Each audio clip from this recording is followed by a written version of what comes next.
Opening the meeting of November 8th of the Natural Resource Committee of Oregon City. I'll call it to order.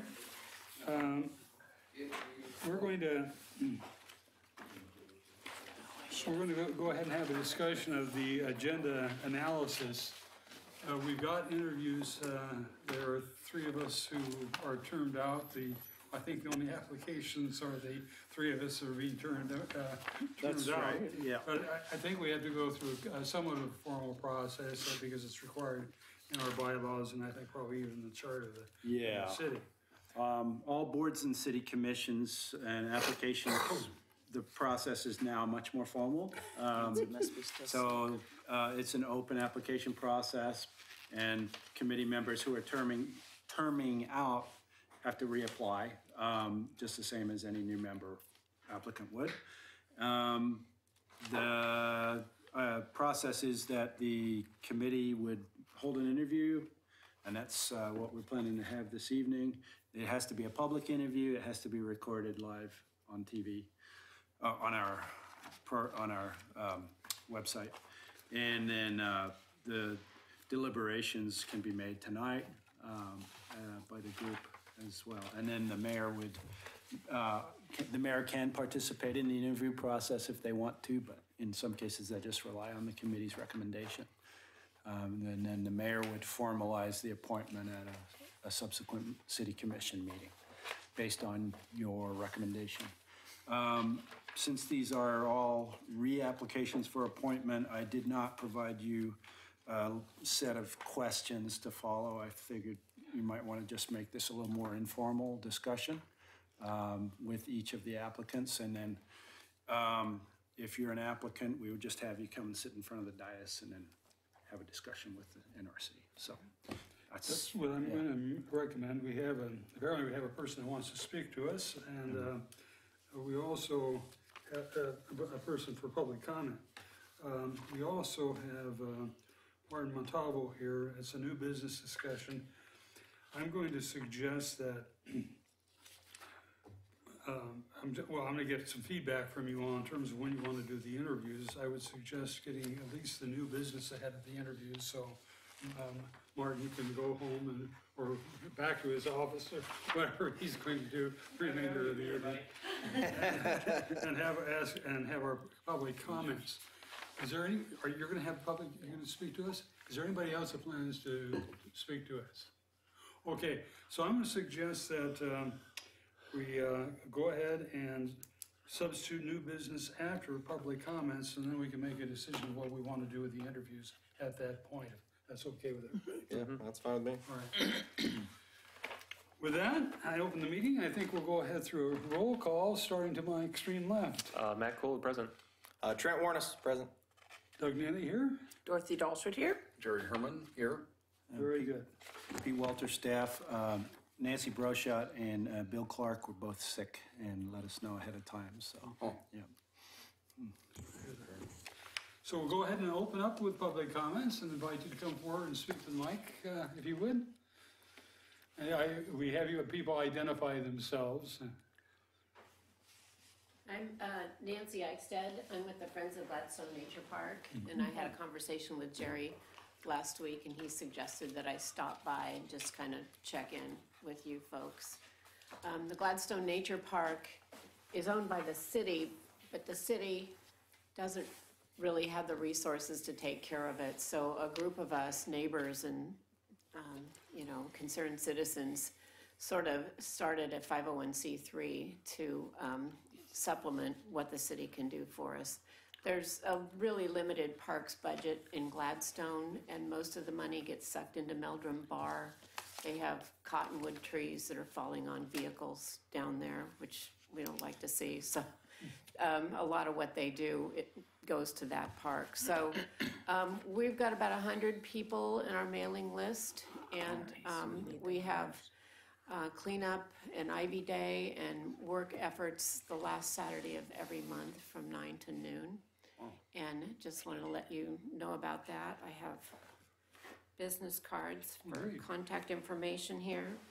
Yeah, I'll be happy to pass those out. Thank you. Thank you. And we sponsor an Arbor Day every year in April, the last Saturday of April. And recently, we've taken on a new project. You can sponsor a tree in the nature park. And you might ask yourselves, you know, it's a park, it already has trees. Why do we need more trees? Well, as you might well know, they're not always in the place that you need them to be. So we're gonna put some trees along the northern edge of the park where some development has occurred that is sort of encroaching into the park visually. So people can sponsor a tree or name a tree after a loved one or anything like that. So do you guys have any questions? Have you heard of the park before? Other than Jerry actually having called me up and indicating that you'd be hearing it. No. Well, it's 11.5 acres. It's on the original Caisson land claim. It's known as the Oberson property, and the city acquired it to prevent it from being developed, which is happening all the way around us. Different land use fights going on over pieces of property, and we're trying to keep it as natural as possible. We've put in about a mile of trails. Right. And the neighbors now are using the property like never before, walking their dogs and stuff. It's created more visibility and it's gotten more use, so we have less of a problem with transients and tweakers and folks camping out up there that we used to have. So, And the Caissons and Harvey Cross were the original founders of Gladstone. that's weren't they? right, I think yeah, That's right. yeah. And Harvey Cross lived on 12th Street, I believe, in Oregon City. My house? Well, somewhere around there. My former house. They came from the Molalla River in Canby originally, but they couldn't stand the flooding and they had it. So they came to Oregon City a little higher ground.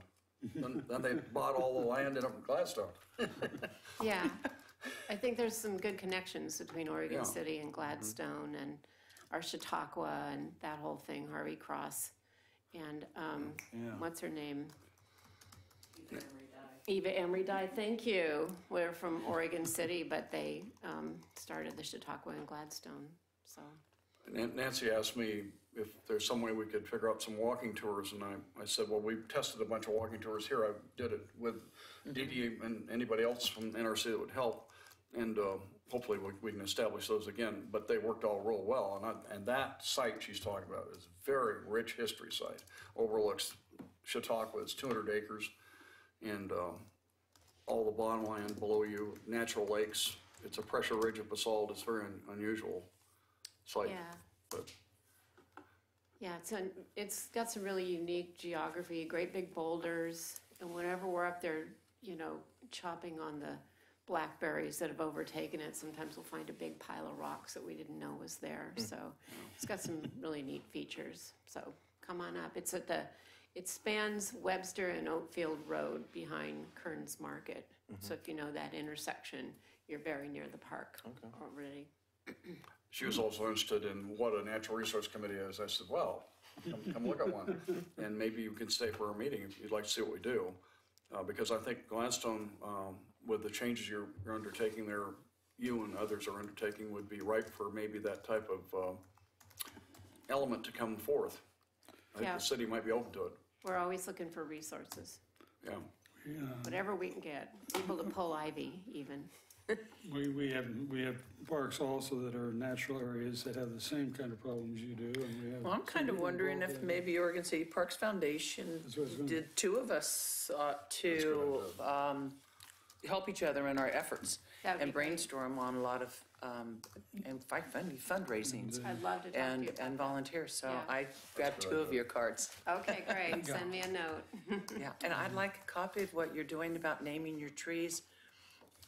We should adopt something like this for our These are Natural great. Resources Committee. Yeah, Sell bragging rights, I'm all about selling bragging rights. Thanks very much. She also called me because she was reading all the press about ivy poles, and she said, what are Ice Age monsters to be featured? I said, come and see. We talked about the natural history of Waterford Park That on was- the last ivy pole. That was quite a piece of writing in the paper. The monster beavers and, Yeah, yeah, there you go. very impressive. Pete, I'm gonna suggest if you would, if you could go ahead and just email her with a email, our copied emails, so you have the copy, our email addresses. Okay. So when you're having a given event, then you've got us in your library of emails. That'd be great, thank you.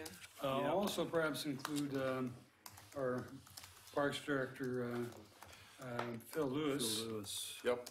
in that piece. And you might want to visit you might want to speak to the Parks and Recreation Committee too. Yeah, we have a Parks and Recreation Advisory Committee that meets Fourth Thursday. fourth Thursday. Great, thank you. Thank you. Thank you. Thank you for Thank you. coming. Thank you for coming, Nancy. Thank you. Can't get rid of me now. So we'll go directly into new business and invite Martin Montalvo to come up and bring anybody else he might want to bring up.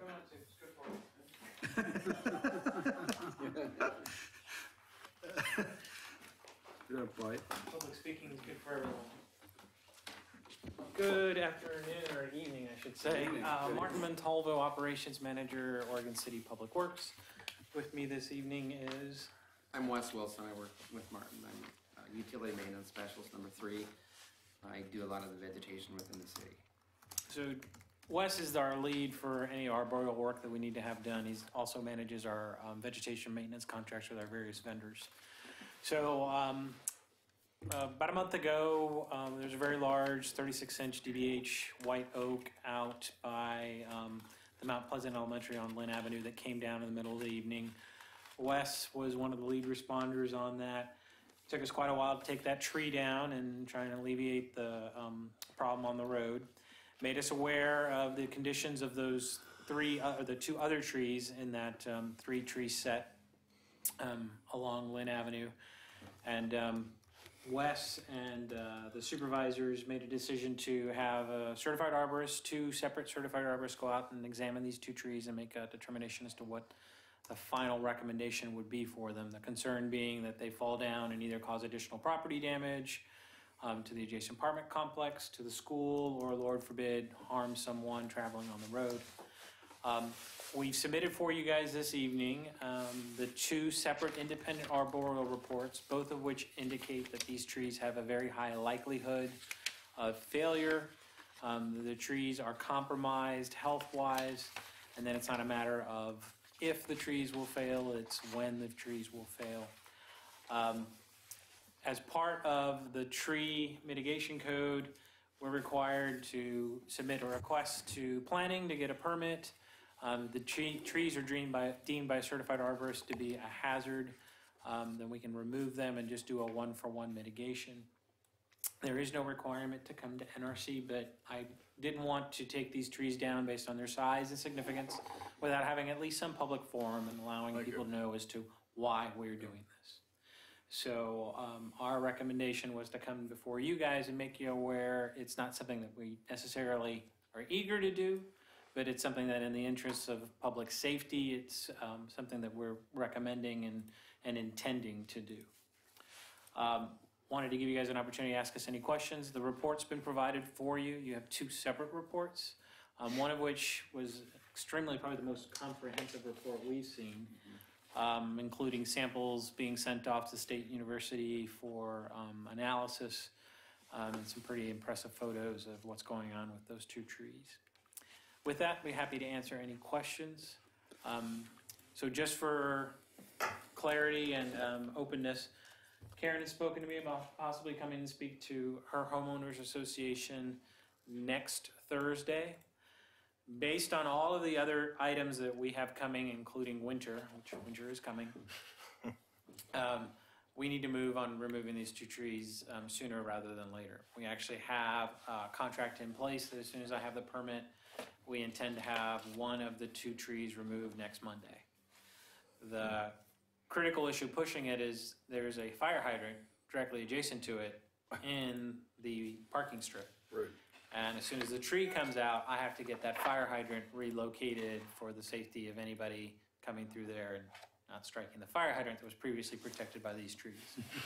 So I've got a lot of other things pressing on the back end of that with other construction projects, so we're trying to get it taken care of as early as possible. Just to anecdotally, Wes got a text message from one of the arborists, the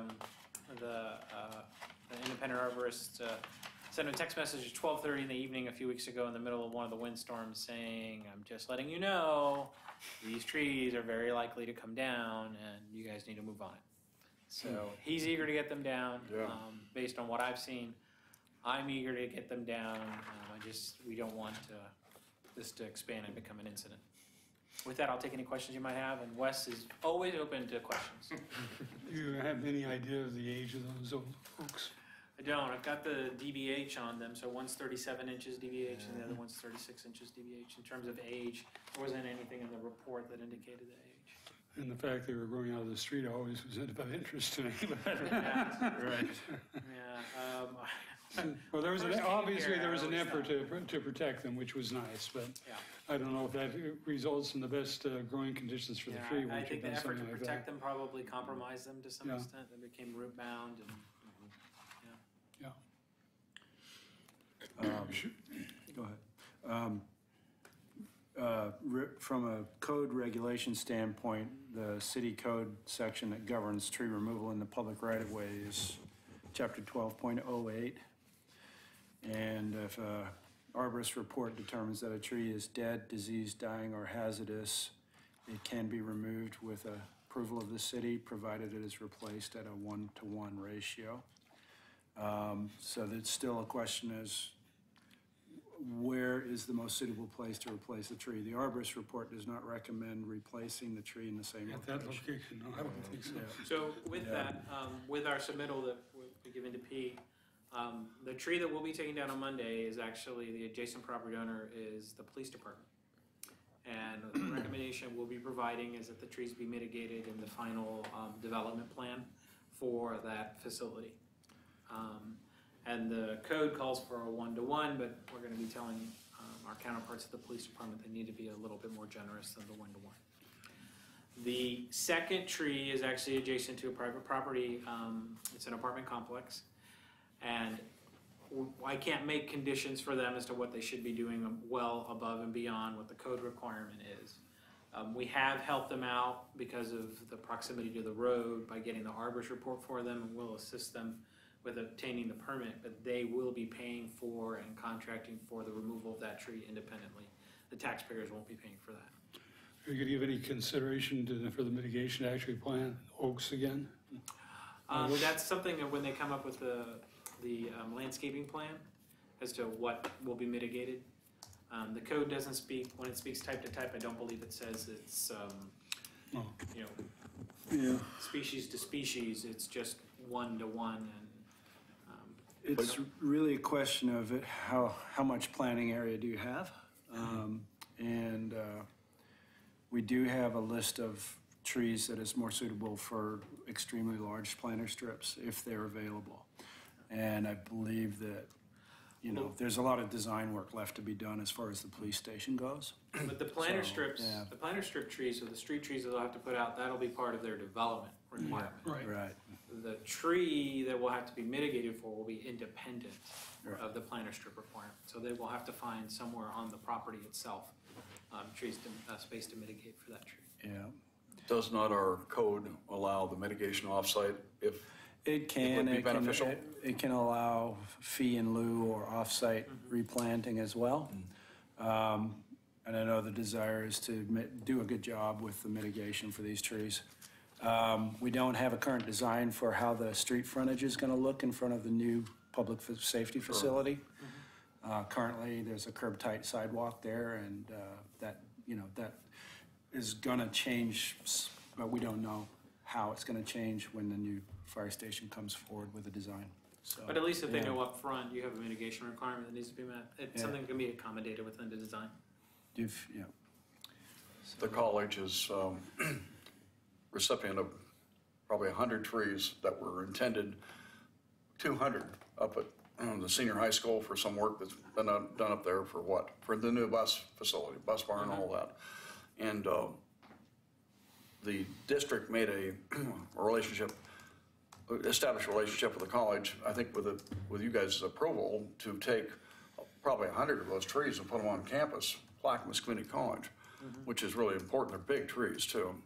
And I witnessed during this big water event about 3 weeks ago, a month ago, huge amount of water. And they couldn't let any water into the LC, and everything that I wanted to see happened. They stopped all the water from going down the ditch because they couldn't let anything disturb anything during the in-water work period that they're at. And so it backed up on the college grounds, and it made this beautiful lake in the athletic fields, which is what we had wanted to do there too. And now they're talking about maybe establishing an Oregon white ash swale there or something. I mean, maybe it doesn't have to be one-to-one species by species, but I'm just wondering if this could be a nucleus. If it's too difficult to do for you guys there, maybe it'd be possible to be a partnership in that whole thing. Right now, as far as I know, that they won't have a problem mitigating for the trees on that property. Okay. Plus, it keeps it within our purview of responsibility.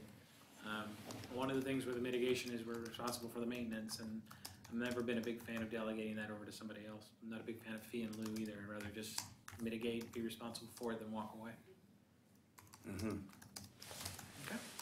I was concerned, and you actually told me, but that you're going to salvage the wood, because it's such a beautiful stand of oak. I hate to see it just be So it's chucked up. But it's going to be, there is a taker that's going to be taking the wood.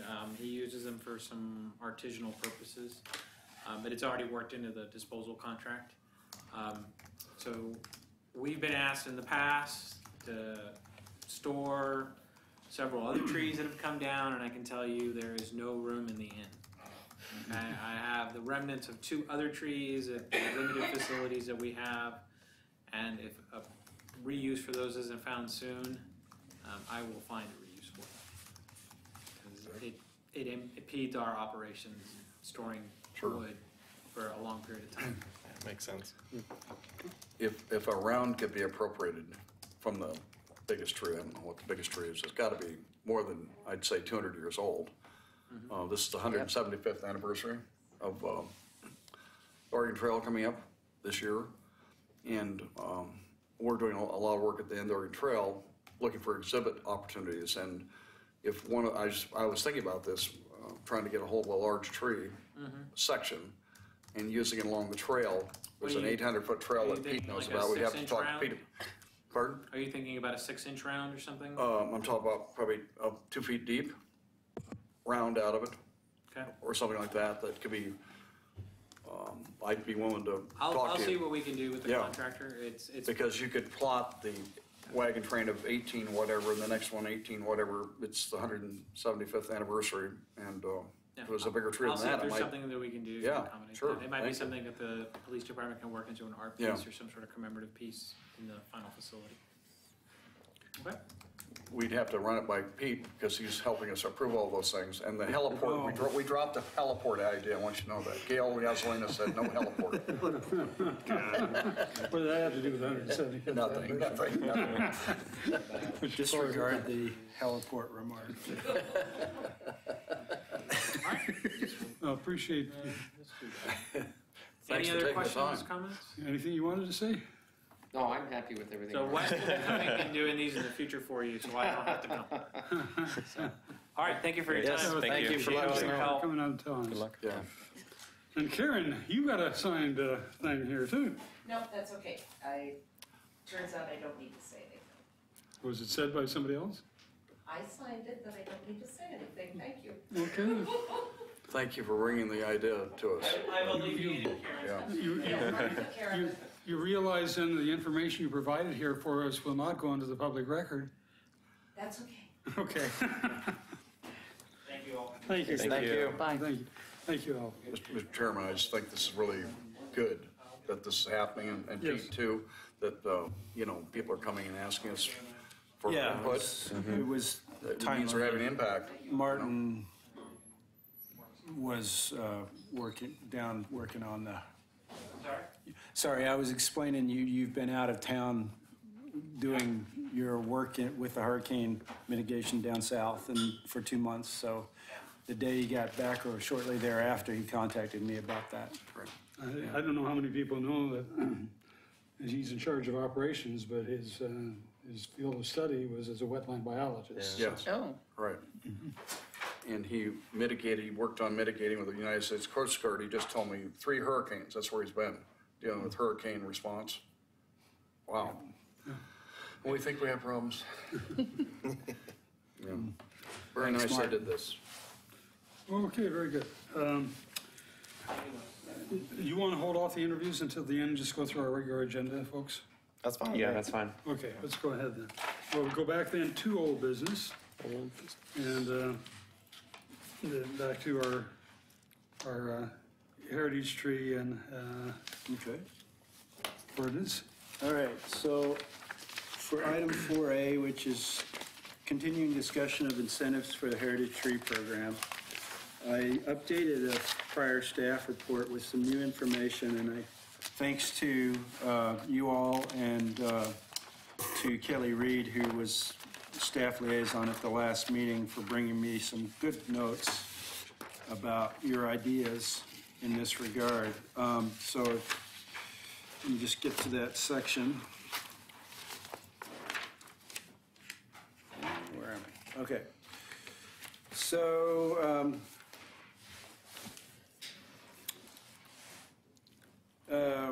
the NRC had drafted amendments to our Heritage Tree Code back in June and through October 2014.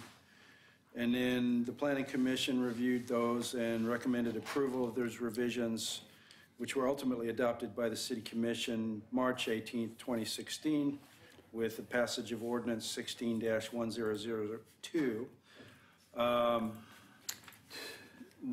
And the whole point of the ordinance is to try to improve recognition of cities' heritage trees, which are any large tree that contributes to the heritage of Oregon City. And there's a set of criteria for that, and there's also a set of fairly detailed procedures now that you're all fairly familiar with. And one of those items is a requirement that as part of the selection of a heritage tree, that a property owner consenting to a nomination provide a certified arborist forestry or ecology report to document that the tree is not irreparably damaged, diseased, hazardous, or unsafe. Or if so, then the applicant be willing to have the trees treated in order to alleviate any danger or hazard.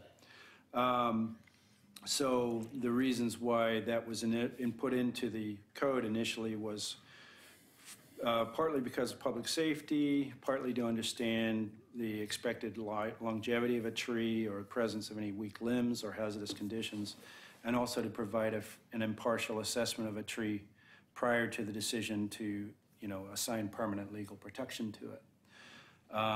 So that does represent a bit of a cost barrier for some people who might otherwise want to nominate a tree. At the same time, from a practical standpoint, if a tree is in a hazardous condition and might be expected to fail in the future, then it's good to know whether that's going to happen. So in terms of improving participation in the Heritage Tree Program, there's been some discussion about how to fund these reports or change the requirement for the report. So some of the things we were discussed was, could there be a set aside from the Metro Enhancement Grant Funding Program annually, and are there any restrictions on that funding from Metro? I don't believe that Metro would have any restrictions on it, but there would probably be some city grant committee consideration of that, just like they would with any other grant application through the Metro Enhancement Program. In terms of other grant programs that are available through the Nature in the Neighborhoods program, that's an ongoing yearly round of applications that people could do. And it is concerned principally with habitat improvement and that sort of thing. So, second item, could the code requirements be changed from a certified arborist to just be a simple checklist, making it cheaper for applicants to get it reviewed? I think that's something that we can explore. One idea that I thought about we could put on our work plan potentially is that first we do a survey of owners. to engage property owners directly to raise awareness about the program and to ask property owners what aspects of the program could be improved that might increase the number of nominations. We could design a set of questions that would be quickly, fairly quickly get to the idea of what is working and what isn't, and then we'd implement that through the city website, like a survey. And then the NRC could provide input on the type of questions we want to ask. We've also contacted Rodney Walters, who is Clackamas Community College arboriculture instructor. We invited him to tonight's meeting, but he has actually a meeting, class he's teaching tonight.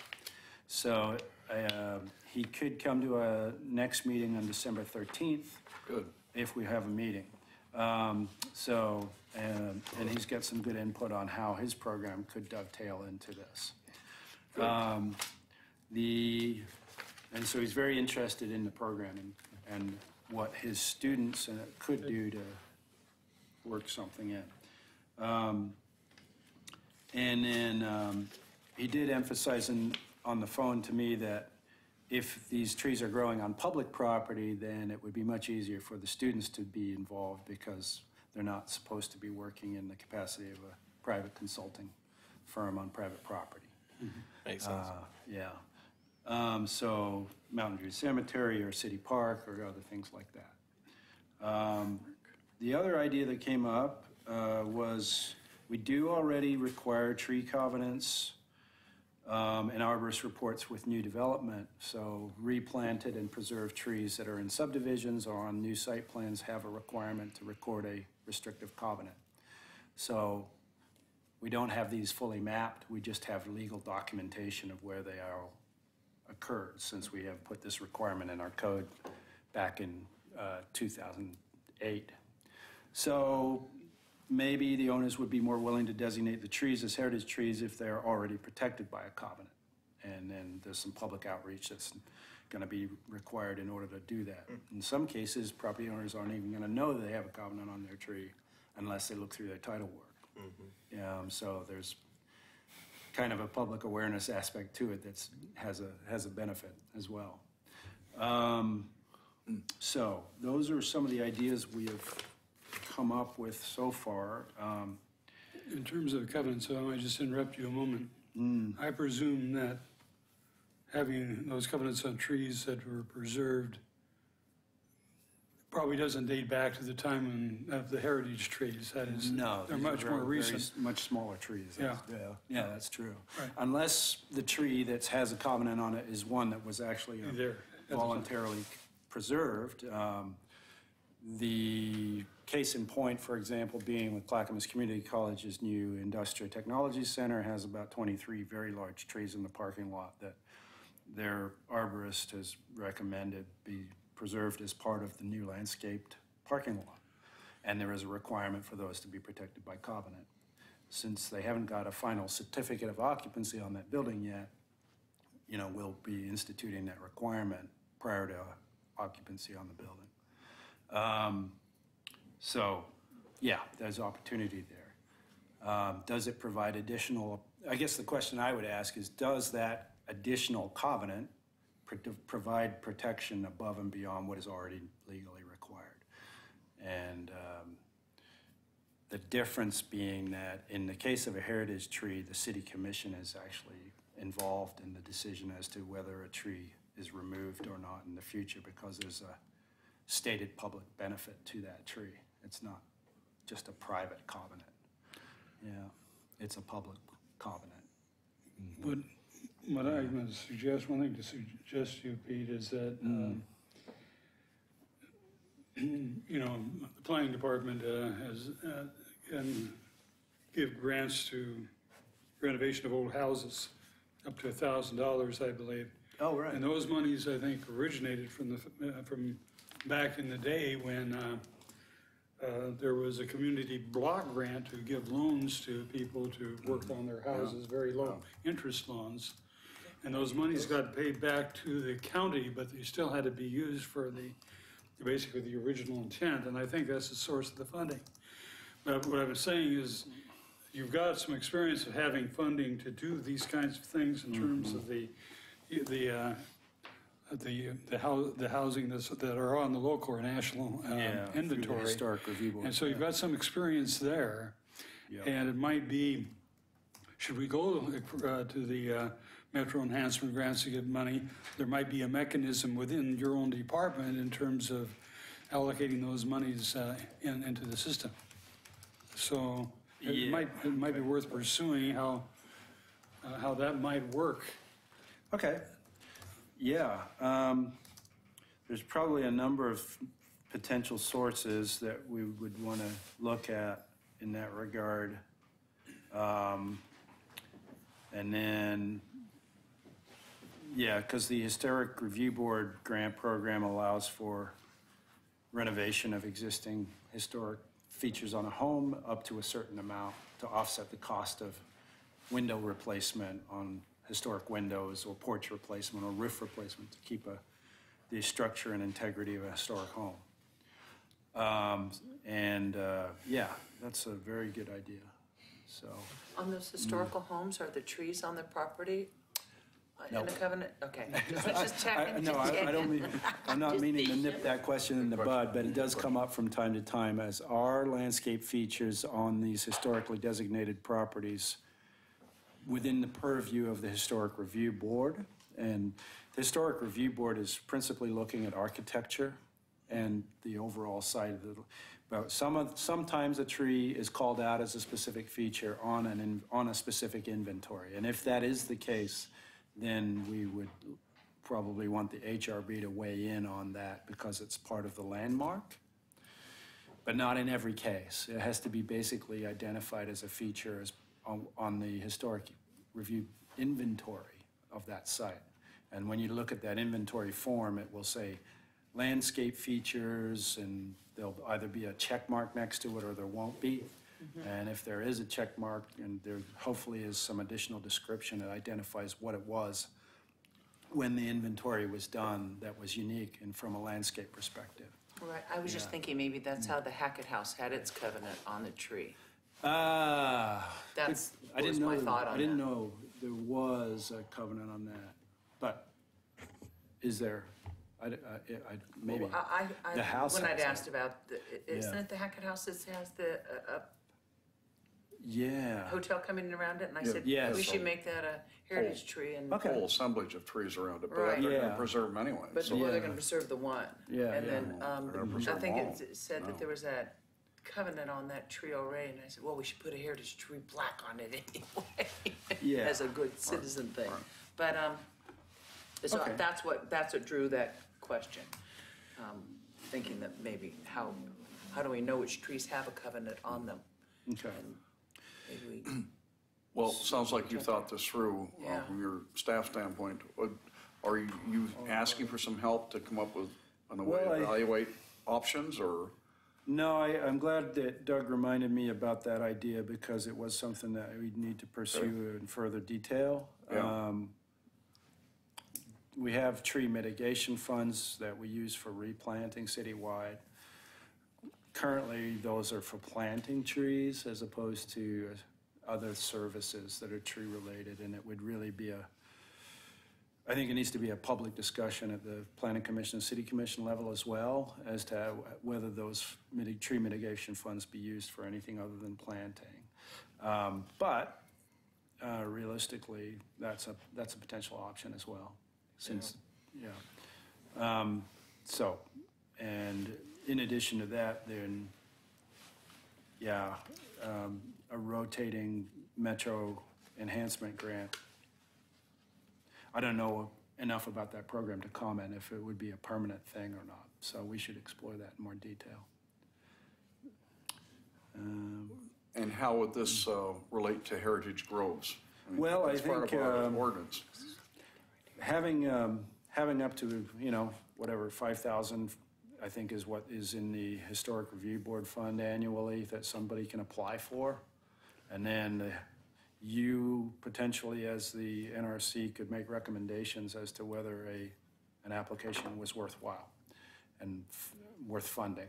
I don't think, if you've got a grove, you're probably not going to look at the individual trees in terms of health and so forth. Right. It would probably, it's going to have some other way of looking at the. Well, and it does include those provisions of wildlife and other historical character and whatever. Yeah, and I know when Phil Lewis was here, he talked about the average cost of a tree report could range from, a couple $100 to up to $1,000. Yeah. And so, if we offset the cost of that by 50%, that's potentially a good incentive. This might be off topic, but Yeah. the Wheeler development, were you on the Wheeler Farm development that's going on? They're, it's going like they're making a park with those, I think there's 7 old No, I growth fir wasn't the trees that they're reviewer gonna on that. preserve there. Okay. Yeah, they have some slopey areas and that sort of thing, and some tracts and that sort of thing, but no, I wasn't the reviewer Okay, on that. I was just reading the Yeah. article and they were saying that they're gonna, acre and a third was donated for a park. Oh. And it sounded to me like those firs were in that they were saving those firs. Yeah, If they I have don't If know. the developer has to do an arborist report, maybe we can make a grove. sure. I don't think that's fully platted yet, so, I was just, Yeah. that would also, Yeah. from a PR standpoint of view, yep. that would be a good thing to shine a light on NRC with too. Cooperating with keeping green spaces and new developments. And that's what, we want. Yeah, I And mean, hallelujah, they saved those firs. right. They have some power line easements as well, that constrain. No furs in the development. power line easement. I don't know if the firs are in the power line easement. That's a question I would guess I would have. And then The PGE, power company doesn't like power trees. companies don't like those. Well, as long as they're below 20 feet or below that. Right. Well, maybe they'll Okay. pay us not to plant trees there. So the other Put it thing, towards our NRC budget. the other thing I wanted to point out about our program is that it is a voluntary program, but with the unique difference that any private citizen may nominate trees on city-owned property with city commission approval and a recommendation from the NRC. Once trees are approved for inclusion, they receive legal protection through a deed restriction. That means that the tree is protected even if the property is sold in the future. There's a civil fine of $600 for any tree that's removed or damaged.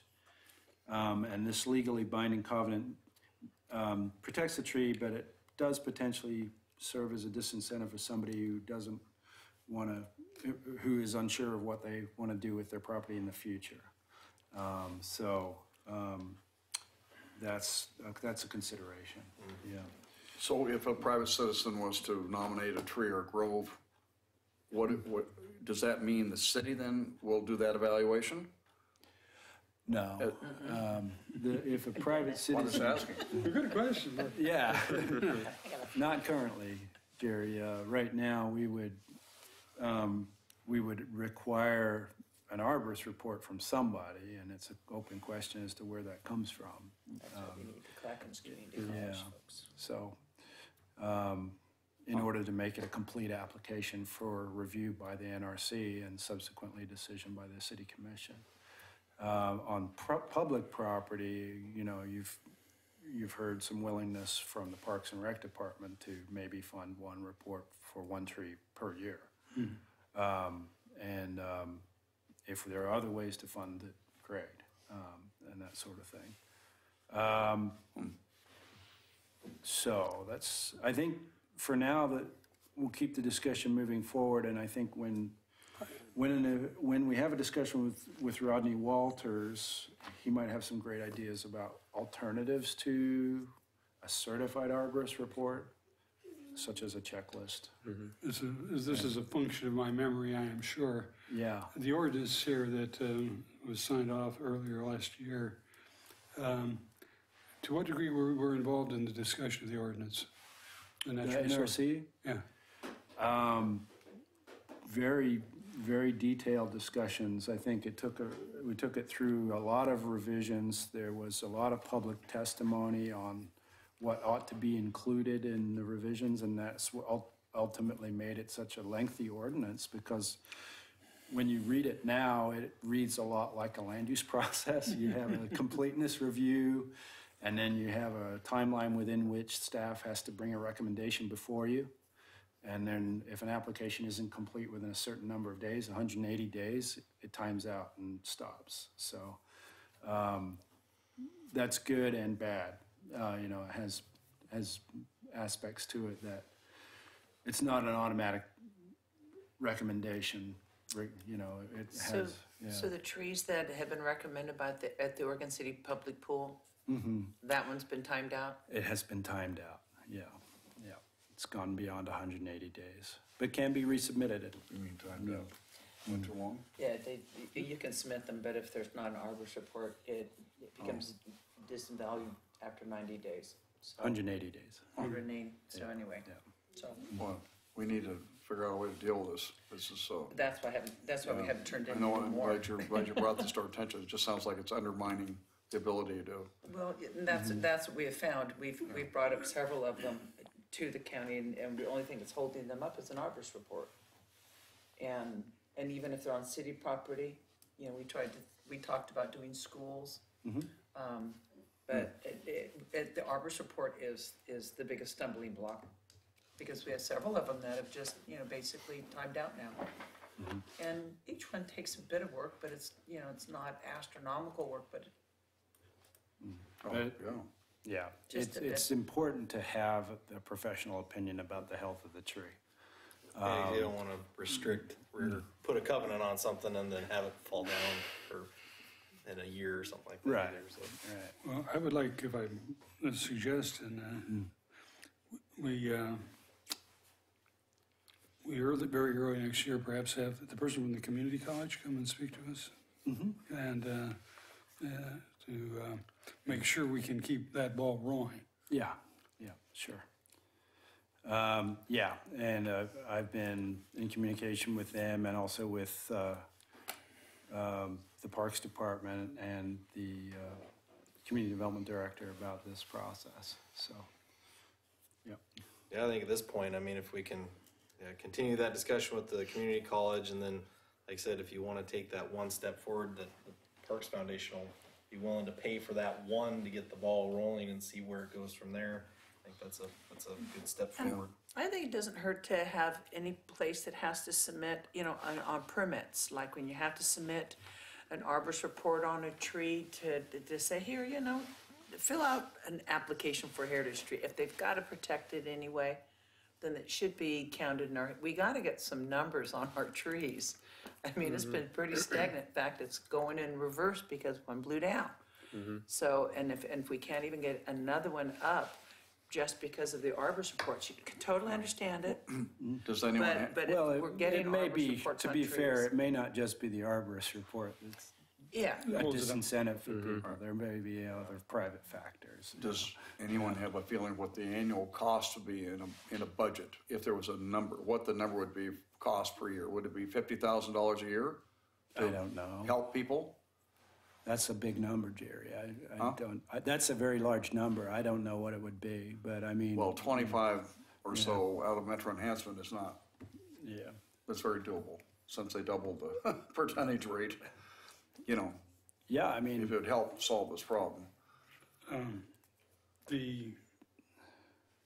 I don't know that any advisory committee can make submissions to the Metro Enhancement Board. I don't recall that happening before. But I think you can look for other bodies to do it. Natural Resource Committee got funding for design of the Scattering Creek program that the Public Works will be working on this coming year. And Parks the Foundation. foundation might be able to do it, and in some cases, maybe the Natural Resource Committee might be able to do it, but the funding still goes back into the city in some fashion. That is, we don't really implement the grant program itself. Right. So if it's something that Public Works was willing to accept our doing that, and I think we have to have a department that's willing to do it, and I would like it, since we're under planning, I would like planning to be the entity that might be able to accept those funds. Well, yeah. If we had a dedicated fund that my department administered, that'd be That would be a much more expedient way to do this. But if we get a Yeah. grant to get that thing started, you Yeah. know, And yeah, so Didn't, if that's the priority for the NRC, then it should be placed at the top of your list for 2018. so So- I think everybody felt that the heritage tree was a It's very priority, important. so. didn't David Frazier establish a $50,000 a year fund within your budget for planting trees or He something did. before he left? Yeah, and that was now, I'm not in charge of the numbers, you know, I Okay. work in the planning department. So I don't know where that money has been transferred to now. I think it was transferred to the Parks and Parks and Recreation Department, but don't hold me to that, you know. Didn't you not access those funds last year for Arbor Week? No, we didn't. No. We used the tree mitigation fund that is, you know, $308 per tree, which is on the planning fee schedule. That's something that our department can administer as part of land use. So we do that with development review applications. Do you remember the Yeah. The amount? nursery that I was asked to develop an idea for that, and I brought all the planning to you and so forth, and then you were not allowed to proceed? That was the $50,000 allocation he made. He wanted to see something start happening annually. And it'd be nice to know if those funds are around someplace, because that would take care of this issue real quick. Yeah, I can look into it. Yeah. Yeah, I mean, that was a former city manager, and we got a new city manager now. Sure. But, yeah, okay. I don't know the answer, but I can find out. Yep. Good memory. Okay, we'll go on then. The planning commission memo has to do with the heritage tree, so we've already covered that topic. The NRC work plan update, which we have here. I'm gonna make a suggestion on some of these pieces, and individual member or members of this committee or staff have been designated as the leads. And this is, the process on this, could you describe to people what it exactly is? Are we gonna be reporting back to the city commission on this? Yeah, so there's been, December 6th is the first city commission meeting in December, and that's when the mayor and commission would like to hear on the activities of each of the boards and committees, what they've been doing annually. The way we did that last year was provided sort of a listing of all the agenda topics that you discussed over the year, and Doug presented that to the city commission in an abbreviated format. It's more conversational. We don't want to just kind of go through everything line by line. And then a copy of the work plan as part of the agenda and presentation, so that the city commission can review that. The other component to this is the city commission goals and priorities. So there have been some revisions to these, and so we need to make sure that our work plan coordinates with these, and I think to a large extent, it's pretty up to date. So I'm happy to make some hand edits to these if folks want to update these, and then I'd just do this by hand and take notes as we go through it. I'll go ahead and go one piece there. Like I stated, the Watershed Council has actually had signs made that should be going up. Public Works is going to be putting them up. And I would suggest the approach of that is that these monies were covered by grants that the natural resource, that the watershed took on. And so regarded as a partner in this particular effort, and when we talk about it.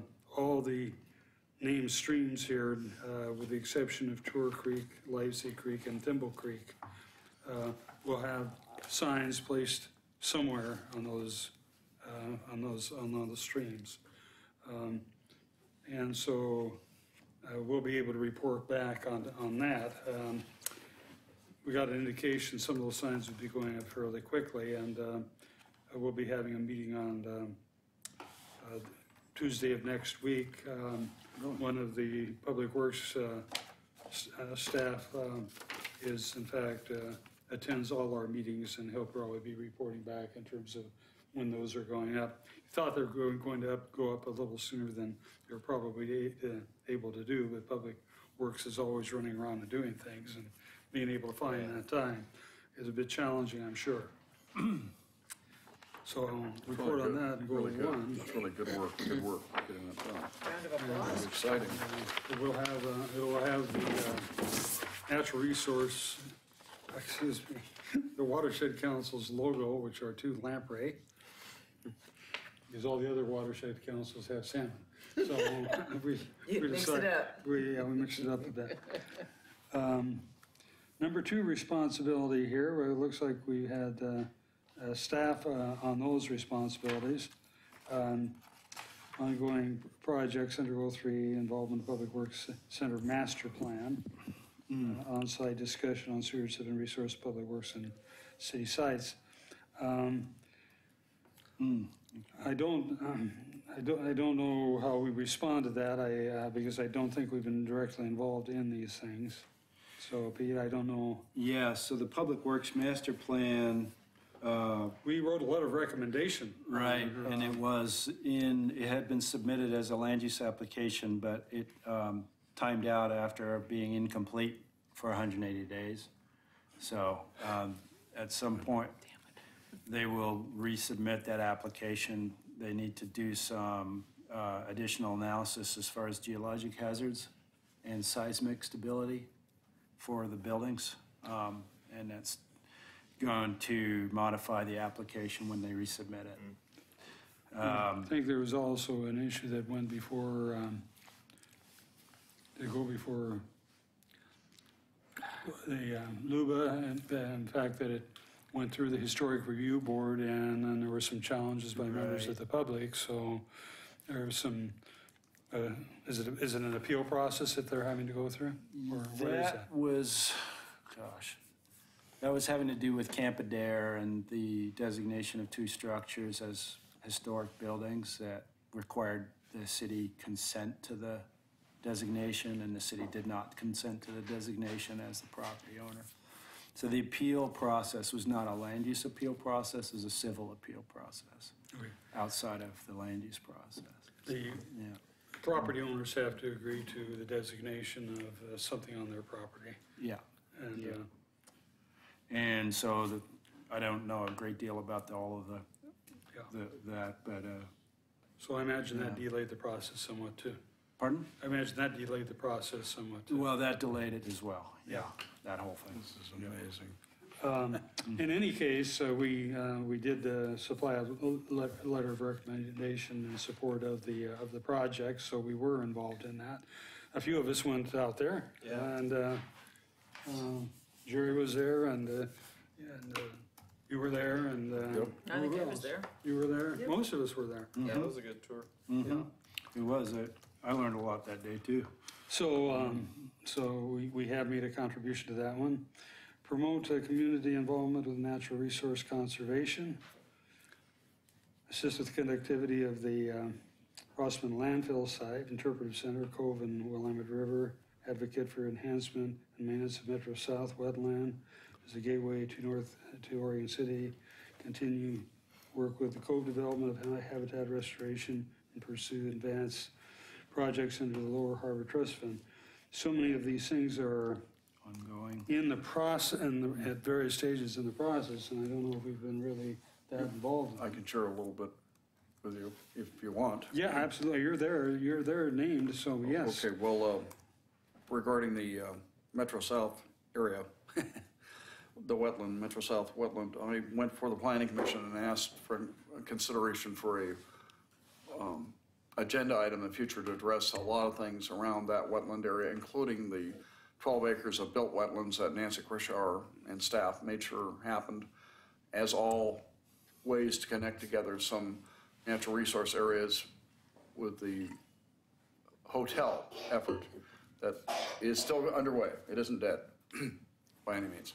And, but it's not dependent on the hotel either, this other effort. And then I sent to Pete, I ran across this plan we'd done at the city's request a long time ago for everything along Washington Street. A lot of that's gotten built.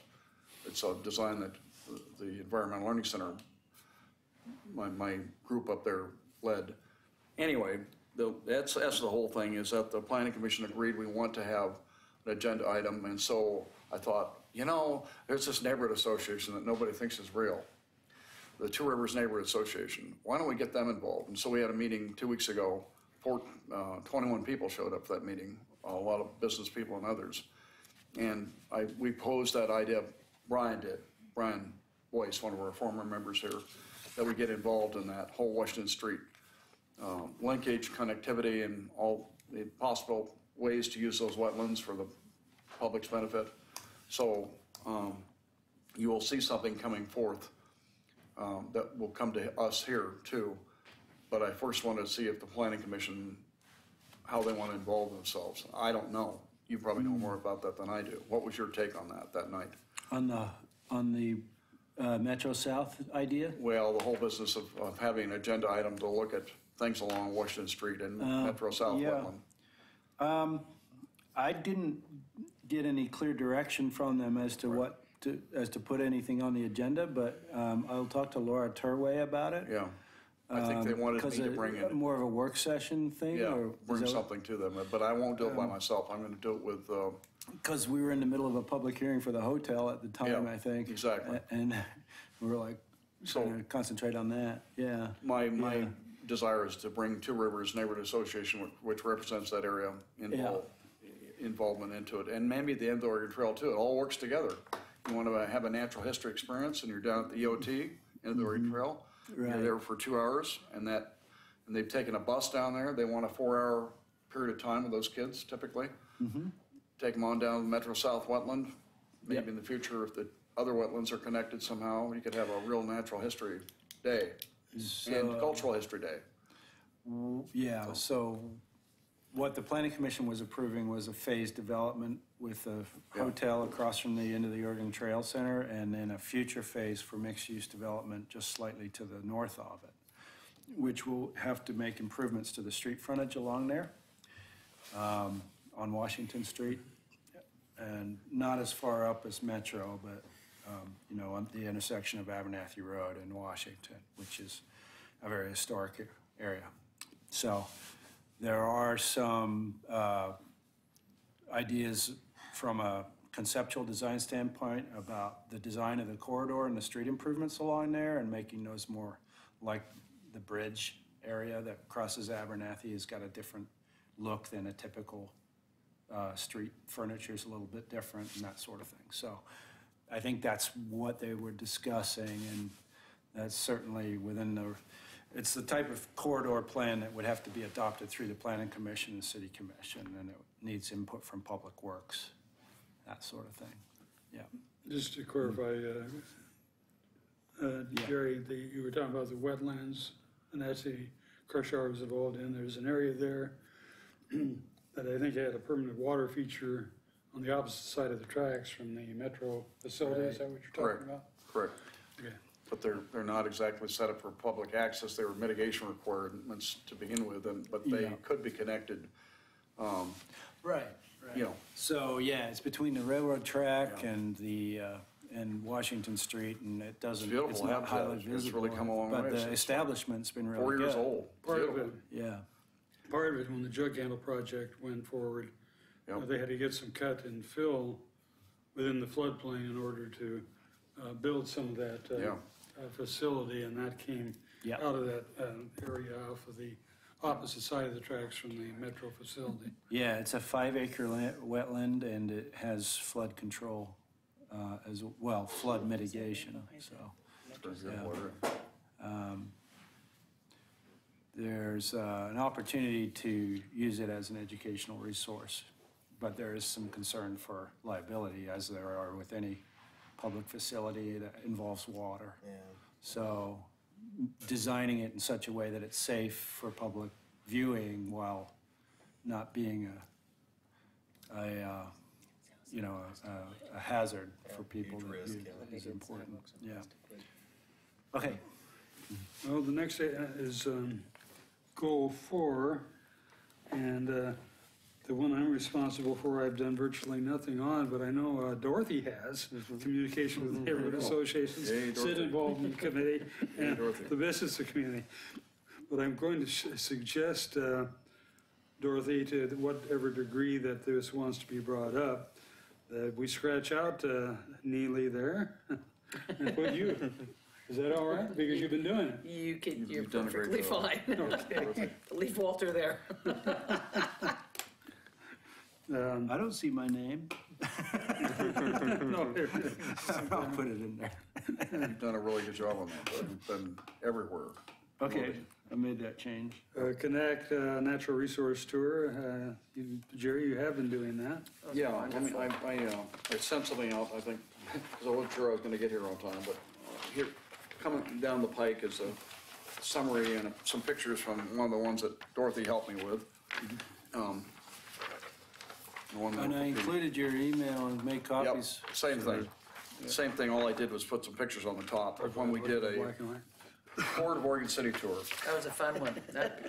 in the middle of the rain. It was, yeah, it was We had pouring 40 rain. people showed up. It was good. And no one left. And nobody left. Yeah, I heard good comments about it too. It was pouring down rain. So and I came to you folks, all of us, to help write a letter of support for funding. And I didn't get the funding. The funding went to uniforms in the elevator, and I want to know whether they're there yet on those people. Because if there aren't, I'm gonna gripe. But one way or the other, it's okay. It's okay. We The decided. uniforms have to go through a design review, Jerry. You know how long those things take. Anyway, it's okay. We tested every one of these. McLaughlin Promenade, obviously there's a ton of history up there, some beautiful overlooks. We took geology people with us and others, and Dorothy was a part of that. And I always included some union people to help with some interpretation. Waterboard Park, we know about the things that have been done there. Brian and I have done several programs on geology and natural history. The Port of Oregon City, this was really a chance to look at everything below the turn of 99, the Legacy Walk on down to 14th Street. And it included a walk through the downtown to look at some of the heritage buildings and up in the elevator too, to look for an overlook. These were all an hour and a half in planning.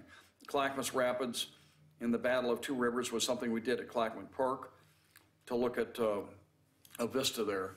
And a miracle of miracles, at the Two Rivers Neighborhood Association, here comes Wes, Water Environmental Services, to ask us about what we think about odor control in the West plant, which is pretty darn good, and some other improvements they'd like to make. And we had a chance to ask them, what do you think about your outfall in Clackamas Park? And they said, you know about that? Of course we do. It's a concrete platform. You know what I'm talking about if you've been down in Clackamas Park, with a fence around it.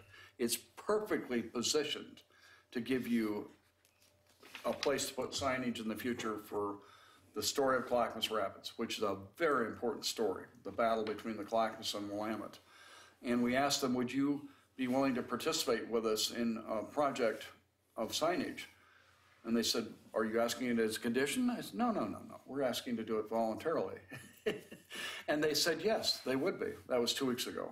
So there's a possibility for at Clackamas Park something really significant where the steamboat era stuff and all the things, the navigation problems of the two rivers coming together, the gravel bars, everything that made it very difficult could be discussed. And then the last one we didn't test, but I had it written out for an hour and a half. Clackamas, the story of the Clackamas River, a very powerful river. But so I'm offering, these things, all I asked people for at the end was donations to cover our expenses of printed materials. And it was fine. I love to do this. The people that helped me with this, Dorothy and others, and seem to enjoy it. And I'd like to involve others in this committee you know, both of you've got great expertise. You know how to talk real well. I've heard you talk. And it gives us great opportunities. Then we have this to forester plug, here. you We know, have this to great forester. plug the If we could NRC. put them under our banner, I'd be glad to do that. Doesn't bother me any. I would do the press on them, whatever's required, send it to the city for approval and, you know, because we got good turnout, everyone. Otherwise, I can just do them independently and certainly promote NRC as I did anyway. Now, we also promote the And Parks Foundation. didn't we? actually, it was an opportunity for several people to give Yeah. little 5-minute Yeah. presentations to the people, and then we broke them up. Brian was able to Yeah. do a they really are, it's a good way to get a good plug in. So I'm willing to head this up, but I don't want to do bus tours. Bus tours are too much work. Pete knows about that. The last bus tour we did, one of the former mayors got in a big fight with the developers because we went to Park Place Village. Oh my God. You know, to look at least the concept. And I thought, I don't need to get into a fight on board a bus. And Well, you could run into that problem on the walking tour too, Jerry. I mean, walking tours, we can run away if something happens. So whatever you'd like to do, but I think this would be a good way to do some outreach for us, and we can pass out any literature you have about heritage trees or whatever you want to promote, you know? okay. I don't, you know, we apparently don't have a great deal of time at this particular meeting, but these things that we're ticking off are things that perhaps, are you going to be making a presentation? We can be there, but To the city commission, yeah. you have to make that though. Okay, I'll be happy to do it. What I'm going to do But is. I will, you know, help you in any way I can as far as getting What I'm materials going to together. do here on this piece, the next three coming up, have we advanced these at all? We don't have any other than staff. Well, we haven't had anybody, Well, we've, specific, on the except for the street last trees, we've been routinely updating our website as far as providing reference materials and links to other organizations who provide tree care, such as Friends of Trees and others. So we are doing that. And then every year we do the Arbor Day celebration. This year we did it in coordination with the Parks Department at Wesley Lynn Park. So I think we're going to try to expand on the Parks Department's efforts to do that in terms of making it more Arbor Day focused than just Oregon City Enhancement Day focused. And, well, let me yeah. come to that item on the prepare educational materials about street trees for distribution to the public. Have we advanced on this at all? Yes. Okay, Yeah, very yeah. good. You know who else you might want to work with, Peter, on that is the gentleman from the Arborist program at CCC. He wrote a really great doctorate on city trees and canopy. He might be able to give us some really, Doctorate? yeah, I mean. He's a PhD? I think so. I mean, I quoted this incredible paper, but or something. Well, we can certainly link to that sort of thing. I mean, we do that through our How Do I website, where we've got like might have to, subtopics and things like that. 5 good bullet points to put on a. So any links that you guys want to send my way, I'll be happy to, you know, update our website and put them on our links. And then in terms of actual paper materials that we provide, you know, we typically don't put out in paper because of the resources it expends. Anybody can download things and print them out off our website. And that's sort of the focus. We do maintain the links to the Oregon State University horticulture program, so if people need descriptions of trees and that sort of thing, they can just click on those links on our street tree list, and it goes right to a picture of the tree and a description of what it's going to look like when it's full grown, and the various seasons, and what the twigs look like, and all that stuff, which is already done, you know, at OSU. So yeah, that's ongoing. Let's see. Natural resources focused events, Arbor Day, Earth Day. That's sort of a yearly activity. We are coming up to reporting on the Tree City USA stuff, which we do at the end of every year as well.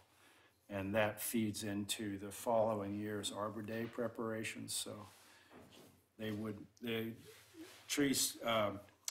Arbor Day Foundation, they prefer to know what you're gonna do in the following year.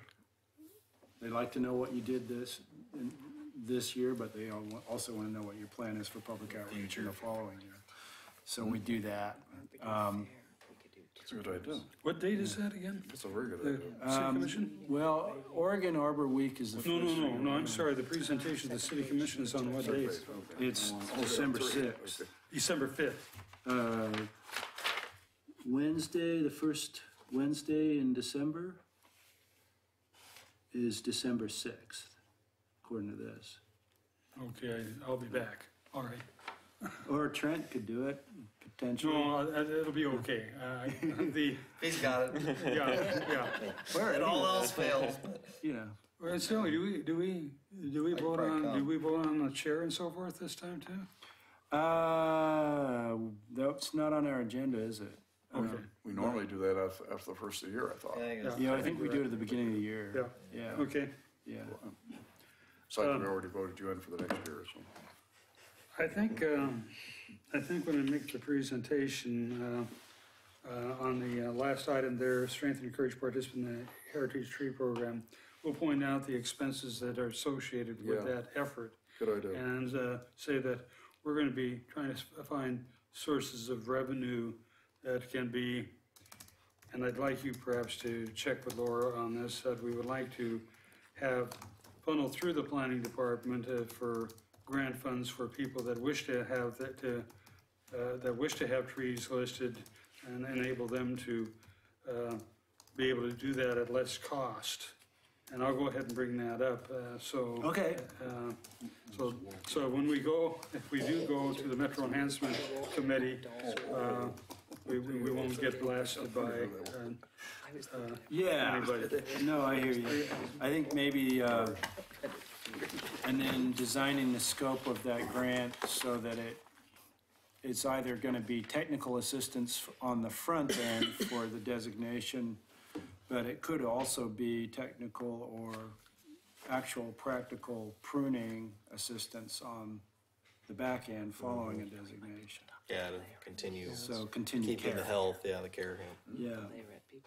The reason I say that is when the Watershed Council went, in fact, part of the grant monies going into the Scattering Creek design effort with Public Works was from the Metro Enhancement went before the city, before the board, and the mayor said, well, have you talked to us about this? And my answer was, we're not supposed to lobby you on grant submissions. So that kind of got dropped, but it's good for them to know ahead of time that we're looking at something. Okay. All right, I wrote that in under the same column.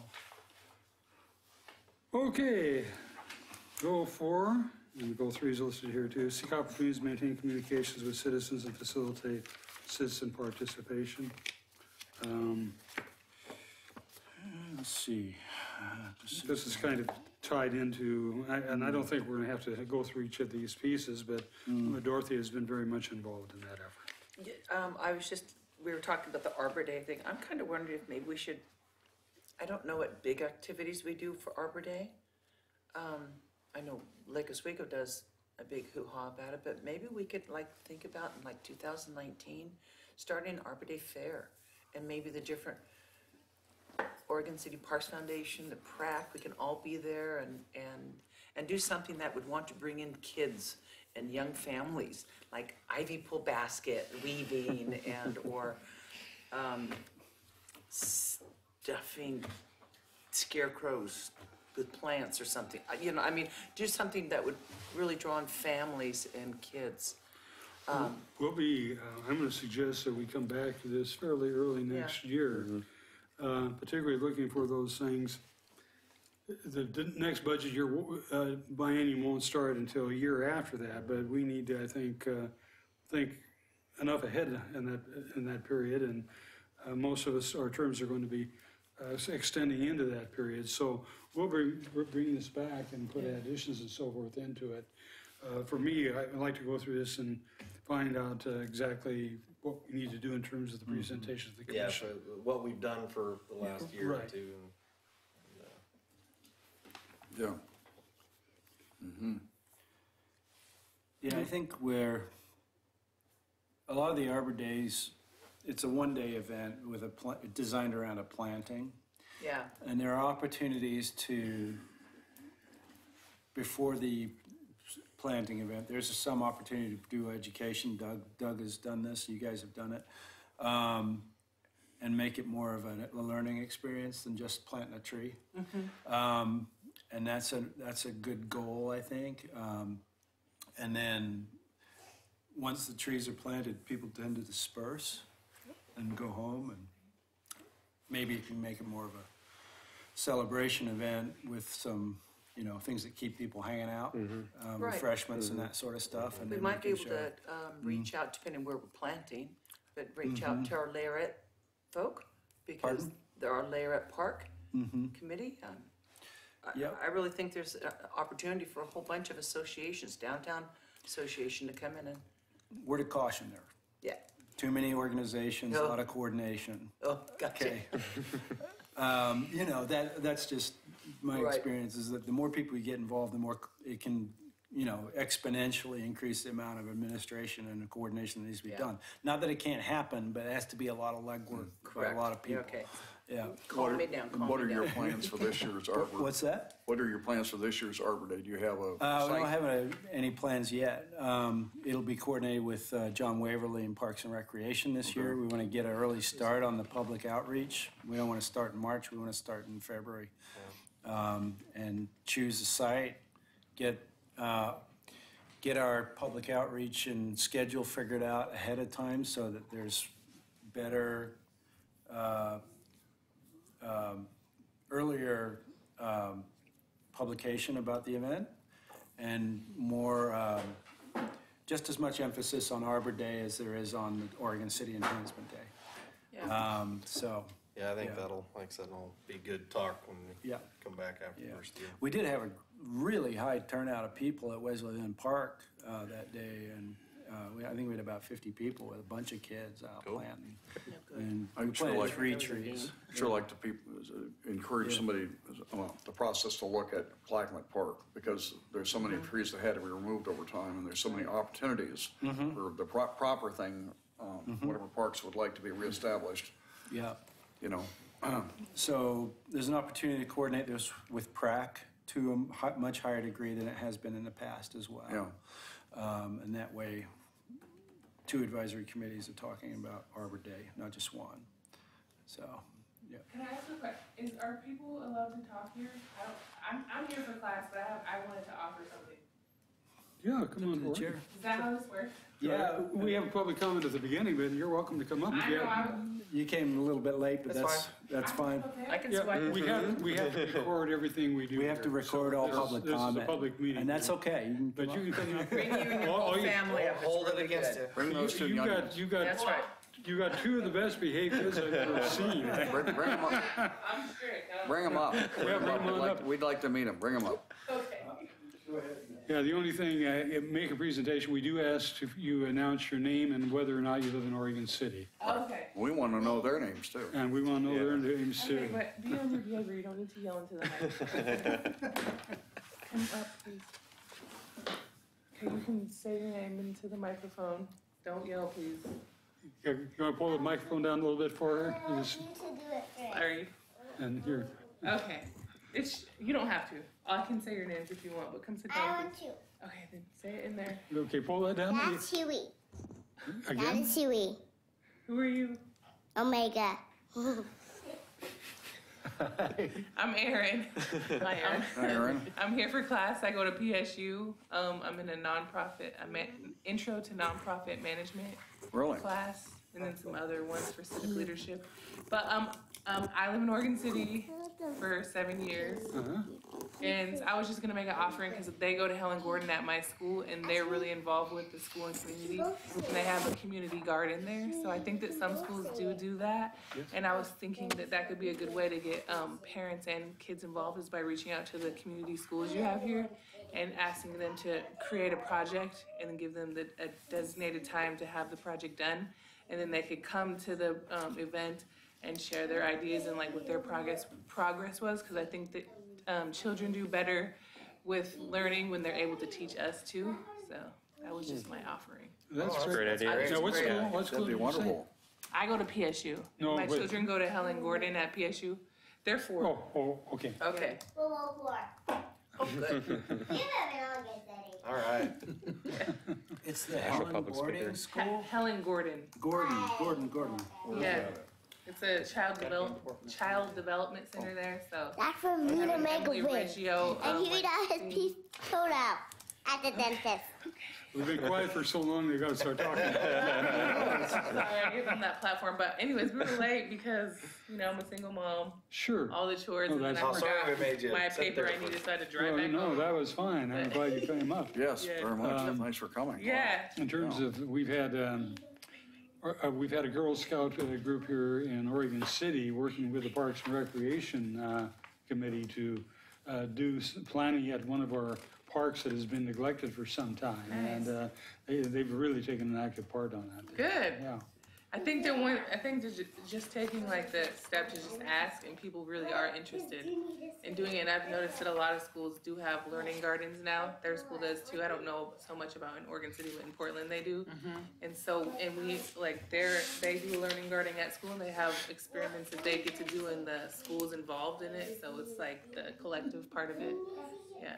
Yeah, my son went to environmental middle school, and that was part of their curriculum, was that they had to be involved with the community and bring their neighborhood into their school. Yeah. I'm sorry. That's Got it. great. Sorry. I'm Oh, no, gonna, nothing to apologize. That's great. Right. Thanks for Wonderful. coming. I'm gonna give you my contact information. Okay. And, if you could, you need to fill out one of these comment forms, so I've got it for the record. Okay. And, all right. I'm sorry. Now, remember to All go over right. to the thing, and they can watch themselves on television. Yeah, they can watch themselves on television. Yeah, they, And you can hold this over their head for all their life. Yeah. I think, do I have to stay for the whole meeting because it's a class? no, that's Oh, fine. well, someone, I have to have someone sign. I'll be happy to. And be interested in joining our Oregon City Parks Foundation? We're looking for nice young people with kids. What do you do? We work at doing ivy pools, plantings, we just did a Zersky. Yeah, that's right. Planting long. Super bashful, but then, man. Oh, Yeah, yeah. we're looking for people right that on. are looking to help organize the stuff. And My it sounds sister like works for we're the- just a brand new nonprofit, so yeah, we need Okay. help. My sister works for the environmental center at Sylvania campus. Oh, please do, really. Wow. I'm always said our names. Media, social, Omega Oh, yeah. and Omega. something to, We somebody know. Facebook page, Instagram. So anyway, give me your name and number. Okay. We're having fun. Follow These up are fun projects. People have fun. right on the back of there. We're having fun. Very good. And I'll stick this with our other, but yeah. Omega. We're looking A for some B nice C D E families F and G little H I K K L M N O E F G. I worked really hard to try to Do make. you, cause I went to another meeting on Monday and they had notes. Is that just for y'all or is that something over there for? Yeah, they have a little card. So over there, you'll find a whole meeting agenda, then plus a comment card. Grab both of those. At the very beginning, we have citizen comments, at which point, no, that's all right. That's no problem. In fact, I'm glad you stayed for a while as a result of that. Yeah. Thank you. Yeah, well, thank you all for giving us space. Definitely have a meeting. You all for giving us Here, you want to fill out your name and city you live in, and I can't wait to have some old little voices around me. Okay, last song.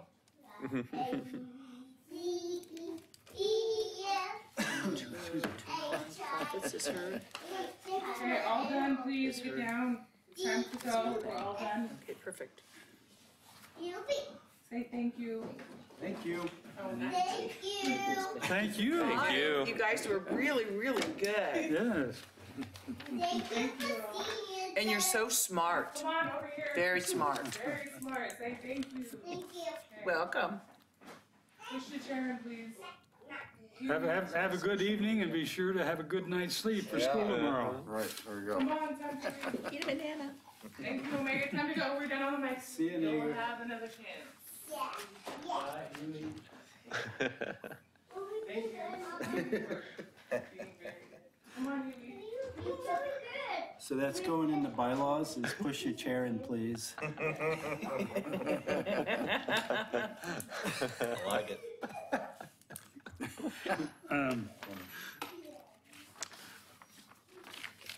We did, coming, Okay. Metro 3 entitlement, I can say, see, So where were we? all those things, I'm not, On go forward? Yeah. well, I'm looking at goal 3 again, under the top tier there, Metro Title 3 and Title 13. Enhancement. Enhancement, education, habitat improvement, consider natural resource annexation policy, consider tree protection. I think I spoke to the Planning Commission, and we actually made a report to the City Commission regarding issues dealing with the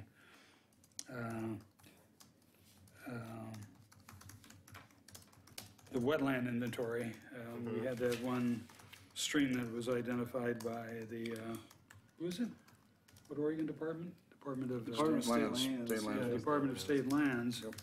delineating a stream, and it was not on our list, and the fact that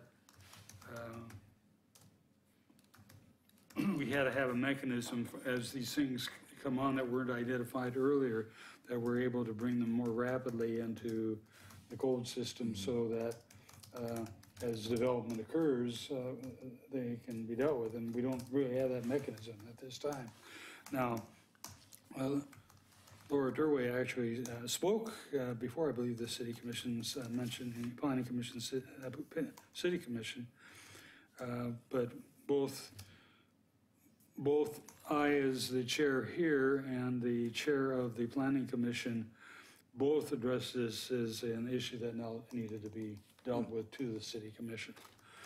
And I'm not sure if that follows in these lines or not, but I'll bring that up to the meeting as well.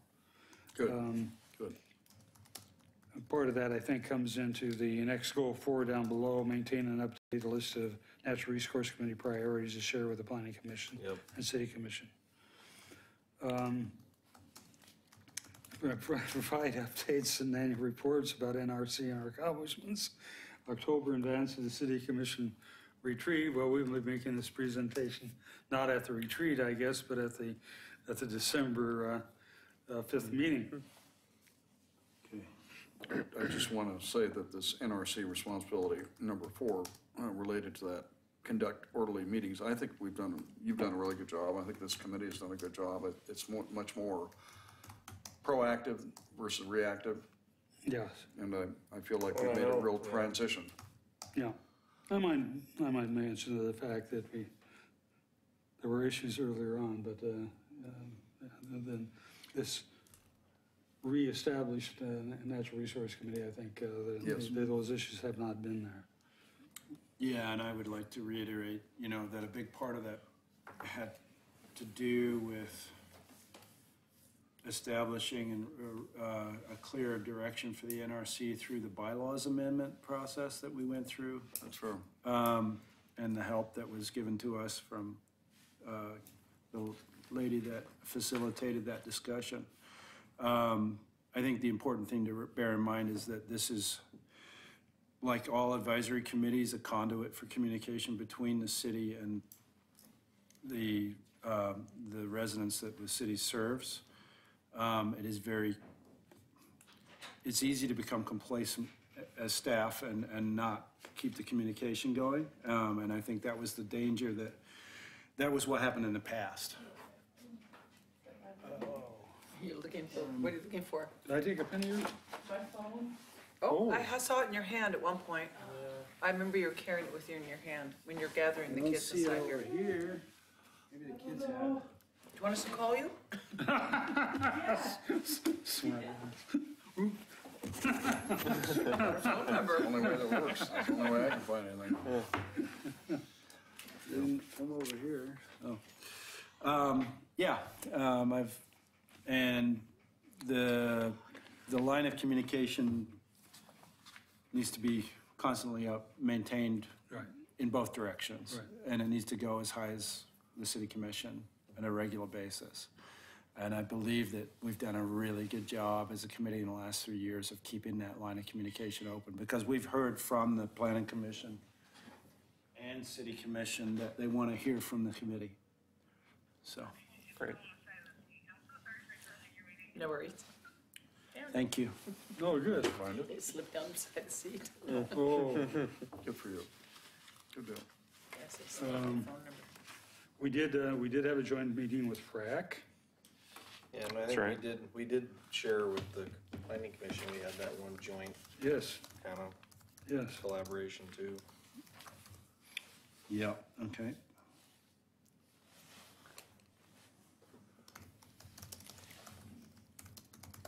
Okay. Yeah, that'll show up on the list of items that I prepare for the December 6th update. Schedule the meetings with planning commission, right? And economic development strategies involving Cove, Lower Harbor Trust. We kind of addressed that earlier, I think. You know, I've got something I can share with you about that, but if you want. You got a No, I second? think it'd be great. All right. I'm going to suggest I'm going to be attending a wedding of one of my grandchildren in Hawaii at the end of this month, the beginning of next month. I'll be back in time. But I would suggest that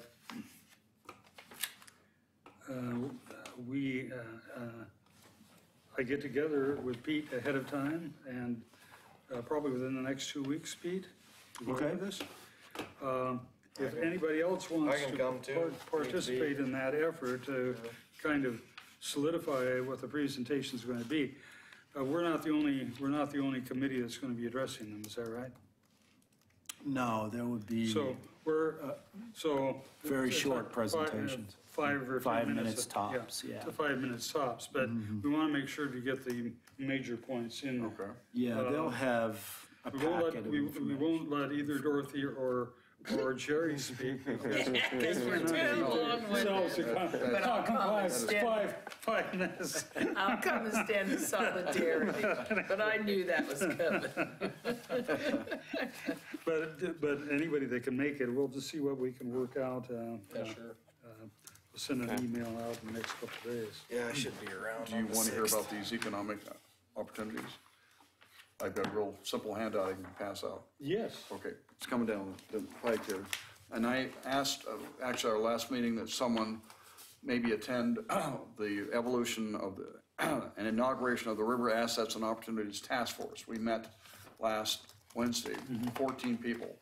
And I'd love to have somebody from this committee participate, because what we're doing is identifying all the areas along the river from the Arch Bridge down to the mouth of Clackamas and up the Clackamas into the Cove that have potential under economic development support of the Lower Harbor Trust Fund. John Runyon was there, and he was so happy, one, that he's working with Westland now and Gladstone, but happy that you invited him to help, that's what he said, with Greater Oregon City Watershed.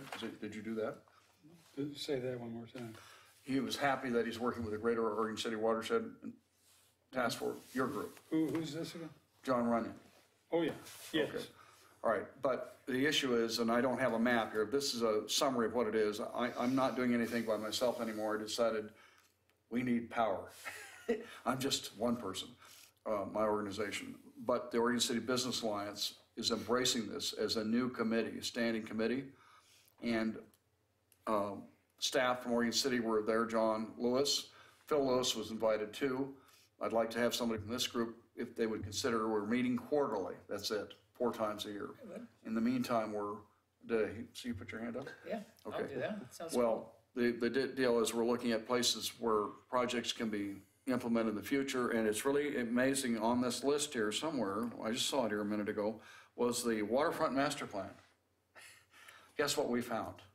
The waterfront master plan of 2002 that was adopted by ordinance in the city of Oregon City, which had all these general parameters. It's not like you can't do this and you can't do that. Will you look at doing these efforts along your waterfront was the thrust of Walker and Macy. And we'd already been discussing a number of projects, and they all began to fit into 8 boxes that are in that waterfront master plan. I felt it was amazing. And so John Lewis said, well, we have to do this now because it's part of the waterfront master plan. And we said, good. I mean, there's some things that we could do without, perplexing anyone and proceed on some ideas. And so it includes some habitat enhancement along the river, includes maybe doing a lot of additional habitat work in Clackamas Park, and looking seriously at the placement of the boat ramp in a way that will lessen the impact to the park, and things of that nature. A bunch of habitat work at Sportcraft and at the, in the area around the giant pipe, I'm gonna call it now. The big pipe project that was put in a long time ago. I'm talking about the huge culvert. So if anybody wants to be a part of this, the next meeting is February 7th. And it's 9:30 a.m. at River Shore Hotel dining area. That's where we're meeting. Yeah, I was just gonna ask, are you a daytime committee Yep, or a daytime. evenings and weekends committee? It's daytime, just Okay. because of the nature of the people. But we have Bill Monroe from the Oregonian wants to be on this because he's really concerned about the impact of sea lions and not trying to kill them, but we got to get some things considered. And then there's some people from Sportcraft that want to make major improvements to their operation that need some help. So, anyway, I feel like we've made and I'm a member of this group, but it'd be neat to have a standing member from someone here or any of you that would like to come, because it's a really powerful group. The Liz Moskagenis, Liz Hamilton, head of the Northwest Sport Fishing Association, she came and said, I have lobbyists for you. We said, lobbyists? That work in Washington, D.C. for my huge organization. Will help with anything you need help with. I thought, wow. Anyway, it's kind of neat. What time? That's at 9:30 a.m. on February 7th, 4 times a year.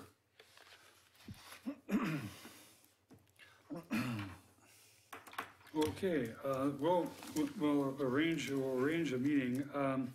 The other members, when's the best time for us to do it? Probably next week, because Thanksgiving is the following That's week. true. Yeah. Okay. Or the, I can't do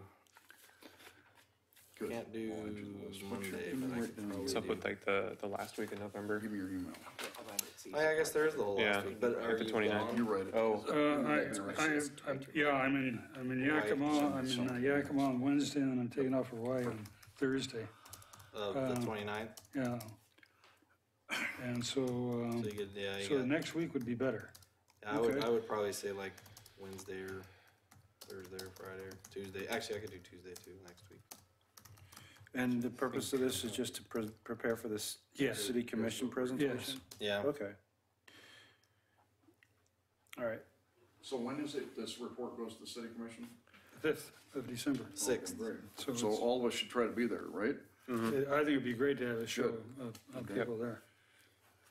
This is called the River Access Task Force. Would you send us a reminder now that I'm looking at emails? December 6th is the December 5th or December 5th? Wednesday I assume evening, it's 7 again.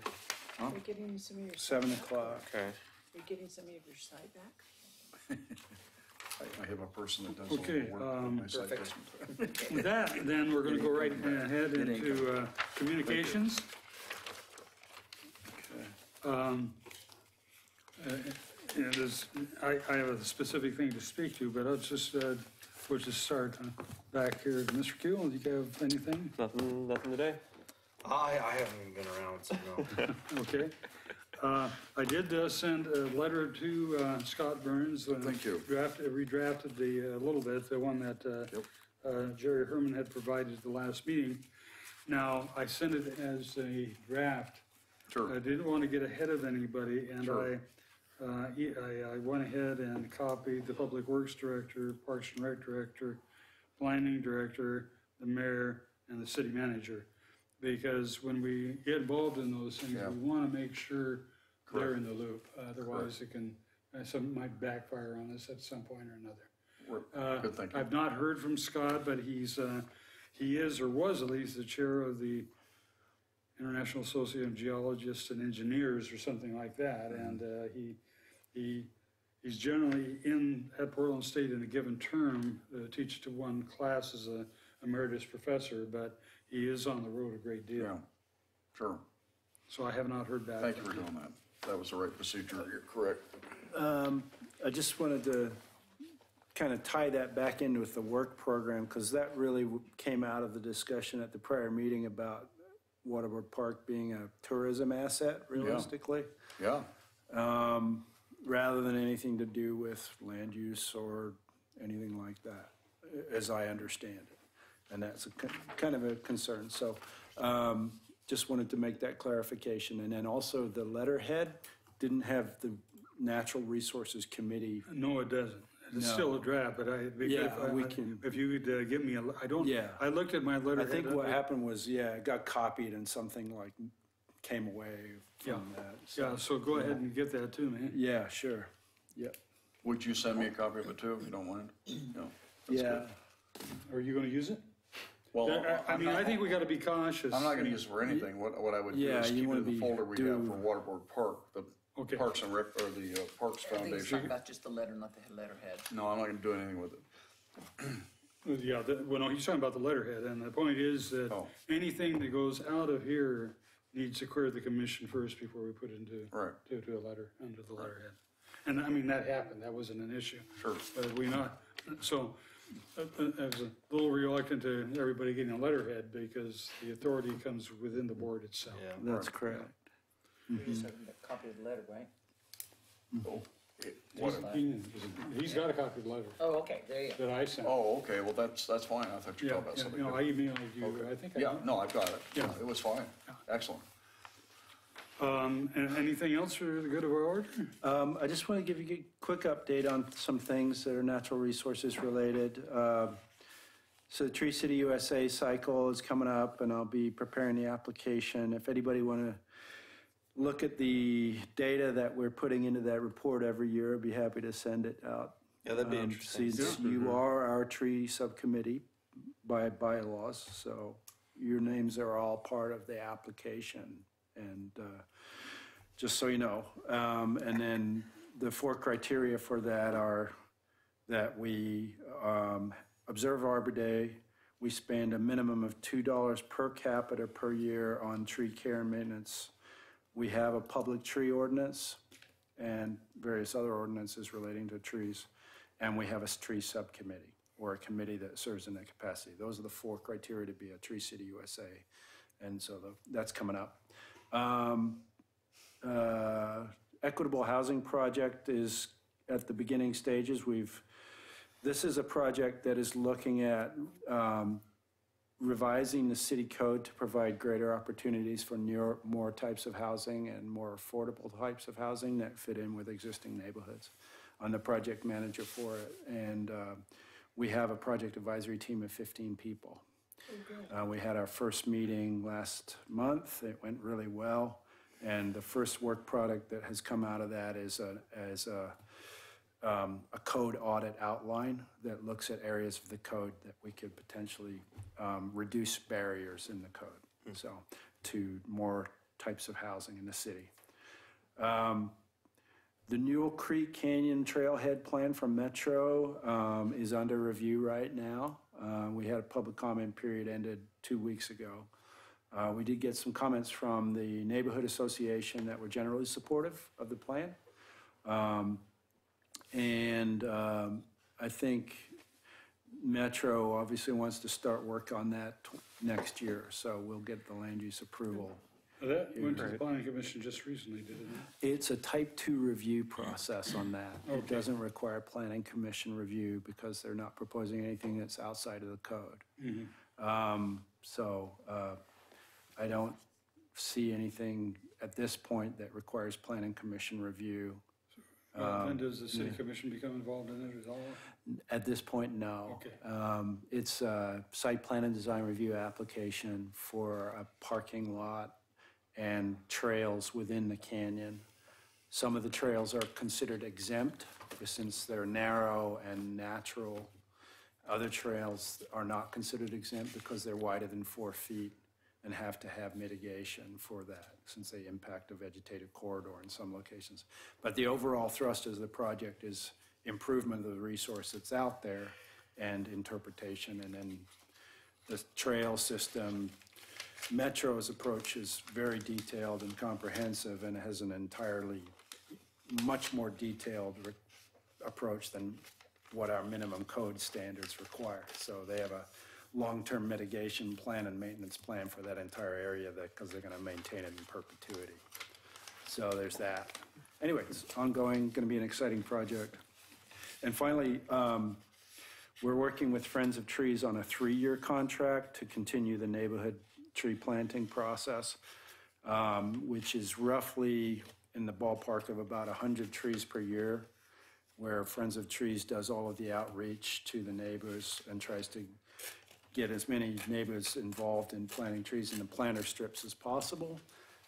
Building on the Barkley Hills neighborhood, McLaughlin neighborhood, and Rivercrest neighborhood, but we want to, over the next 3 years, expand out into other neighborhoods where there's other planting opportunities.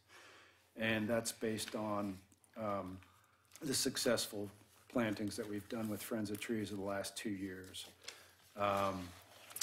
So that would be a contract for 3 years based on the tree mitigation funds that we have. Friends of Trees offers discounted trees at about $35 a tree for people who want to enroll in this. And the way they offset that cost is through a combination of things: grant funding, matches from the city, and other donors that they have in their foundation, so they can offer. How much is that contract, if you don't mind? Well, I'll be going before the city commission in 2 weeks' time. Okay. So it's going to be not to exceed, the city's match is not to exceed $30,000 per year. Okay. And that That's money very is coming reasonable, out yeah. of our tree mitigation I thought for fund. some reason that's where this 50,000 thing that David did was involved. This is entirely separate. Okay. Yeah, it's based off the tree mitigation fund, which is a dedicated fund. Yeah.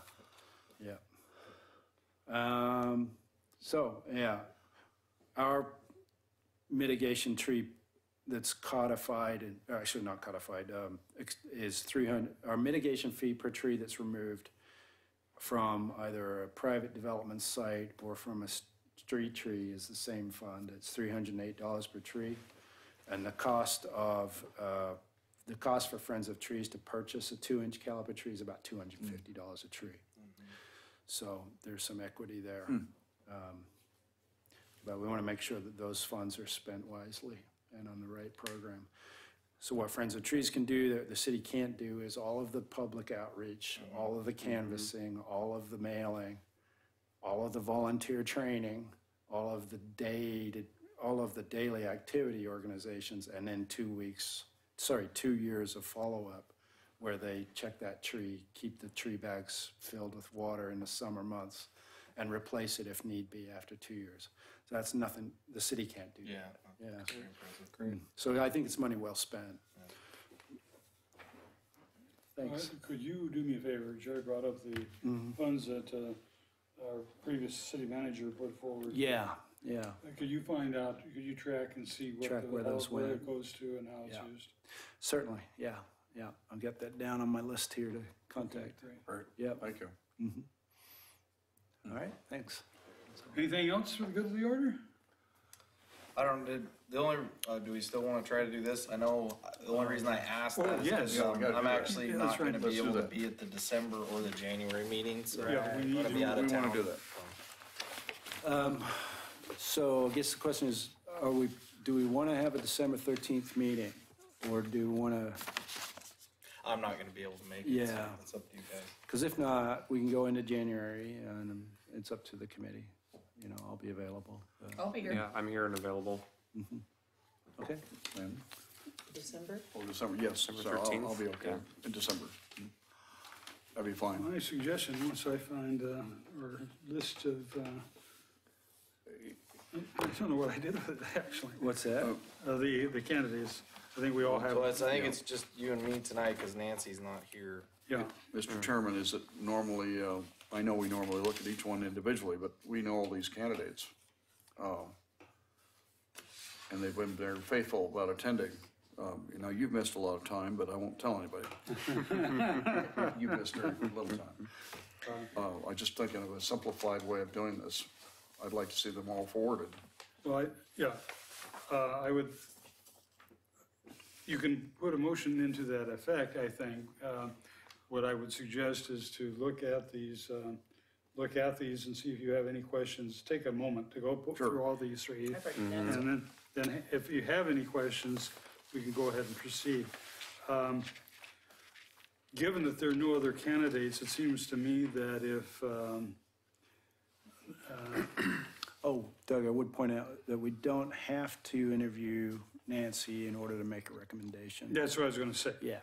So if you have any questions of Nancy, then when do we report back onto this to the mayor?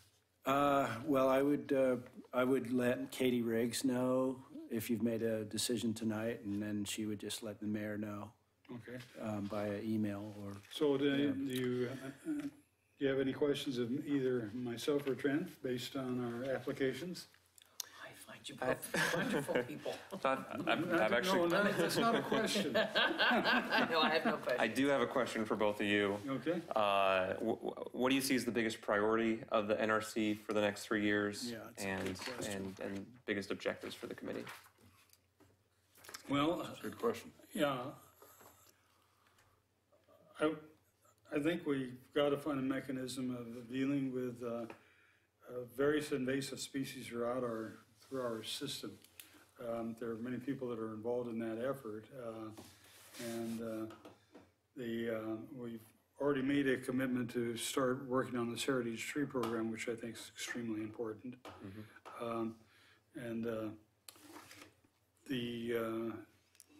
I think it's also critical to work with the various organizations that exist that have like-minded goals and so forth, and we have several of them in the city, and develop those relationships. And of course, I know several of us are members of some of those, and so the dialogue is fairly easy. But those are the things that I think are probably most important. Great opportunities, the partnership with Metro and our lands and the college as well. And I think we got to continue to build on those relationships. Great. You stole them all. But no, but one of my biggest things is like trying to bring, like I said, the communication amongst like just the committees and the public, or I mean, and the other government entities, and then at the same time communication amongst the communities or the committees themselves. Like our work with the planning committee earlier this year, and even the PrAC, I thought was excellent to bring some of those different perspectives together and kind of be able to drive that. As far as like priorities go, I mean, communication, leveraging some of those uses of other monies to try to enhance the heritage tree. Just try to kind of bring a more cohesive community together, so everybody's kind of understanding and not pointing fingers one way or another, stuff like that. So. Great, thank you. I was going to just make a comment that we're all in various groups, and like we have opportunities to speak at the end of the meeting on some of those other groups too. And whenever one of the groups I'm involved in is doing something in interest, I bring that up. And I think we need to do it to other groups as well. If you have in a meeting discussions like we do here, to actually put forward the fact that we're members of the Natural Resource Committee, and if there are certain things that are going forward that you want to bring to them that we're doing, to be sure to do that. Sure. I just want to. I've thought of a question. I'll make it real quick. Shaw Spady was really working hard on various aspects of this committee. Some of you knew her, some of you don't. One of her things we didn't include in this work plan, I didn't say it. I guess my question is the Dark Sky Initiative. We have some opportunities with some developments like Clackamas Cove and other big developments to encourage a test of that process. Would you think that's important? For me, the dark sky thing, I'm still kind of getting in on. I've never really heard of it or been a part of it before. To me, it's interesting, and I want to learn more and more about it. And I don't think testing or having something like that, or an issue like that, to in a control spot like that, is a bad thing. It's always good to kind of side on the err on the side of caution, and if we do need to do stuff like that, let's do it. Well, I think one of the things that triggered Shaw's interest there is that we do have an observatory on the college campus, and the lighting that was around it really interfered with being able to see those stars. I think we've improved on our public street lighting. Yes, we have. That we have. Yeah, It greatly. is now directed downwards, and Right. And so that's improved, and I think Shaw Spady was instrumental in many ways of getting that to the forefront. She was. So these two items, the Dark Sky Initiative and the invasive species management, are not currently on our work plan. Are they on the work plan? No, they are not No, currently.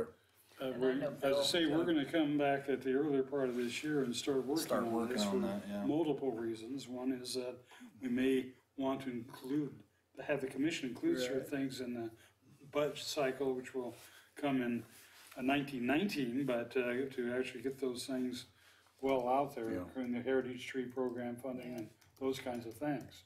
I know it was a big one on Bill's list too, was the invasive species. Right, and that's why I've added those as items under, for lack of a better place to put them, I put them under, second page under,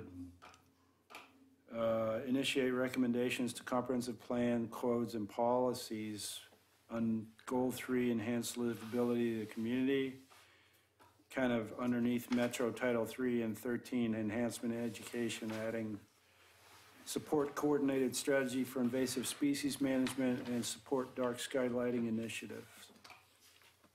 Is that Yeah, and that'll okay be a topic for next year. in 2018? And the Cove is an example as it goes through now the plan review in the second, third, and fourth phases. We'll have an opportunity to bring that, whatever issues up to them. And Okay. so, yeah. All right, thank you for responding. Okay, somebody want to put forward a motion? I move that we, Slate? move that we forward the 3 applicants with a recommendation for approval to the mayor. I'll second that. Good, motion made and seconded by people that weren't on the list, that's good. I figured that would help. All those in favor? Aye. Opposed? Very good. One second. I'm sorry. Okay. Well, do we get to share a little bit what we've been doing in our community? Yes. Yeah, we Other know. than Jerry having really great tours, the Oregon City Parks Foundation has successfully weeded and put down cover mulch and did our first planting for the Zersky demonstration garden, drought tolerant, mostly native plant garden.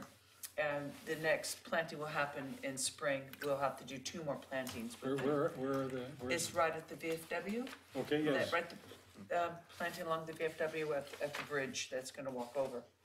And then we now have 3 successful ivy pulls that have gone on in Waterboard Park. So we are developing quite a little resume. And we've all done this with very limited money. And they've all been well attended. They It have. surprised me. The really last particular one, they've all had anywhere from 20 to 25 volunteers. We had 26 last time, and we ringed no less than 26 trees. we have official names on some of those little areas.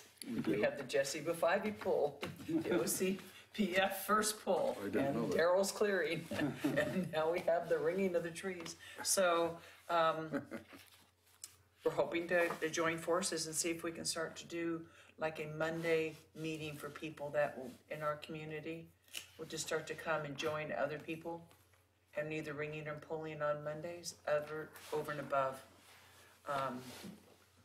organized pulls. Just see if we can get some people in there constantly in our park.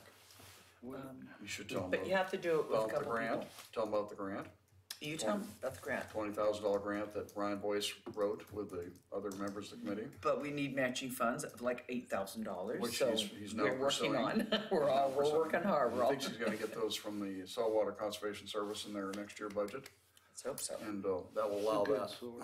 project to meet its requirements for Metro enhancement approval. It's already approved for the final report. And Speaking Phil's of, been involved in that, met with the contractors. They're trying to figure out how to get rid of the ivy without just hand pulling. Can't do that on the trees. You gotta do this work around the trees manually, but on the broader areas. It's amazing to look at the boulder field there now. If you begin to look into what's there, it really is scary. Yeah, and those rocks are moving. And when you're pulling the ivy, all of a sudden you open up 2-foot gaps and holes that go down there. Yeah. I am, so, and you have to be very careful when you're stepping across in there. I've actually, because it's such a good climbing area, I'm starting to go over to climbing websites and announcing our ivy pools to them. So I'm trying to bring in outside people, because I just say, we can't handle those steep cliffs, you have the expertise in the ropes. And there's a lot of women climbing those, and I think, I know, Karen. No, I just. I'm just trying to get people in, but, and not only that, but they're family oriented, and we need more families in our parks. We need more families, there's volunteers. It's really neat to see the Parks Department really, I think, embracing it now. I think they thought this is way beyond what we want to deal with, but now they see momentum of the community, which I think is really good. In the letter that Doug got forwarded, that's another good sign, you know, so. And Yeah. so just by having so many people in the park, it's disrupting the settlements that have a tendency to move into there really quick. Settlement? Homeless settlements. Oh, so next meeting, we'll have two presentations. Rodney from Clackamas Community College, the arboriculture instructor, but we also have a presentation from Sam Leininger from Soil and Water Conservation District to talk about the Weedwise program, which is what Bill Clark was wanting to hear. So, wonderful. Thanks for doing that. yeah. Sure would encourage that we hear from Rick Winterhalter sometime in the next 3 or 4 months about the recycling markets are collapsing everywhere right now. And we need to, I think, hear what the prospectus will be. You know, how you're gonna deal with stuff that's picked up and buried Yep. instead of recovered, which is probably the reality, but. Okay. Anything else for the good of the order? It's okay. Meeting's over. Thanks for running the meeting. All right.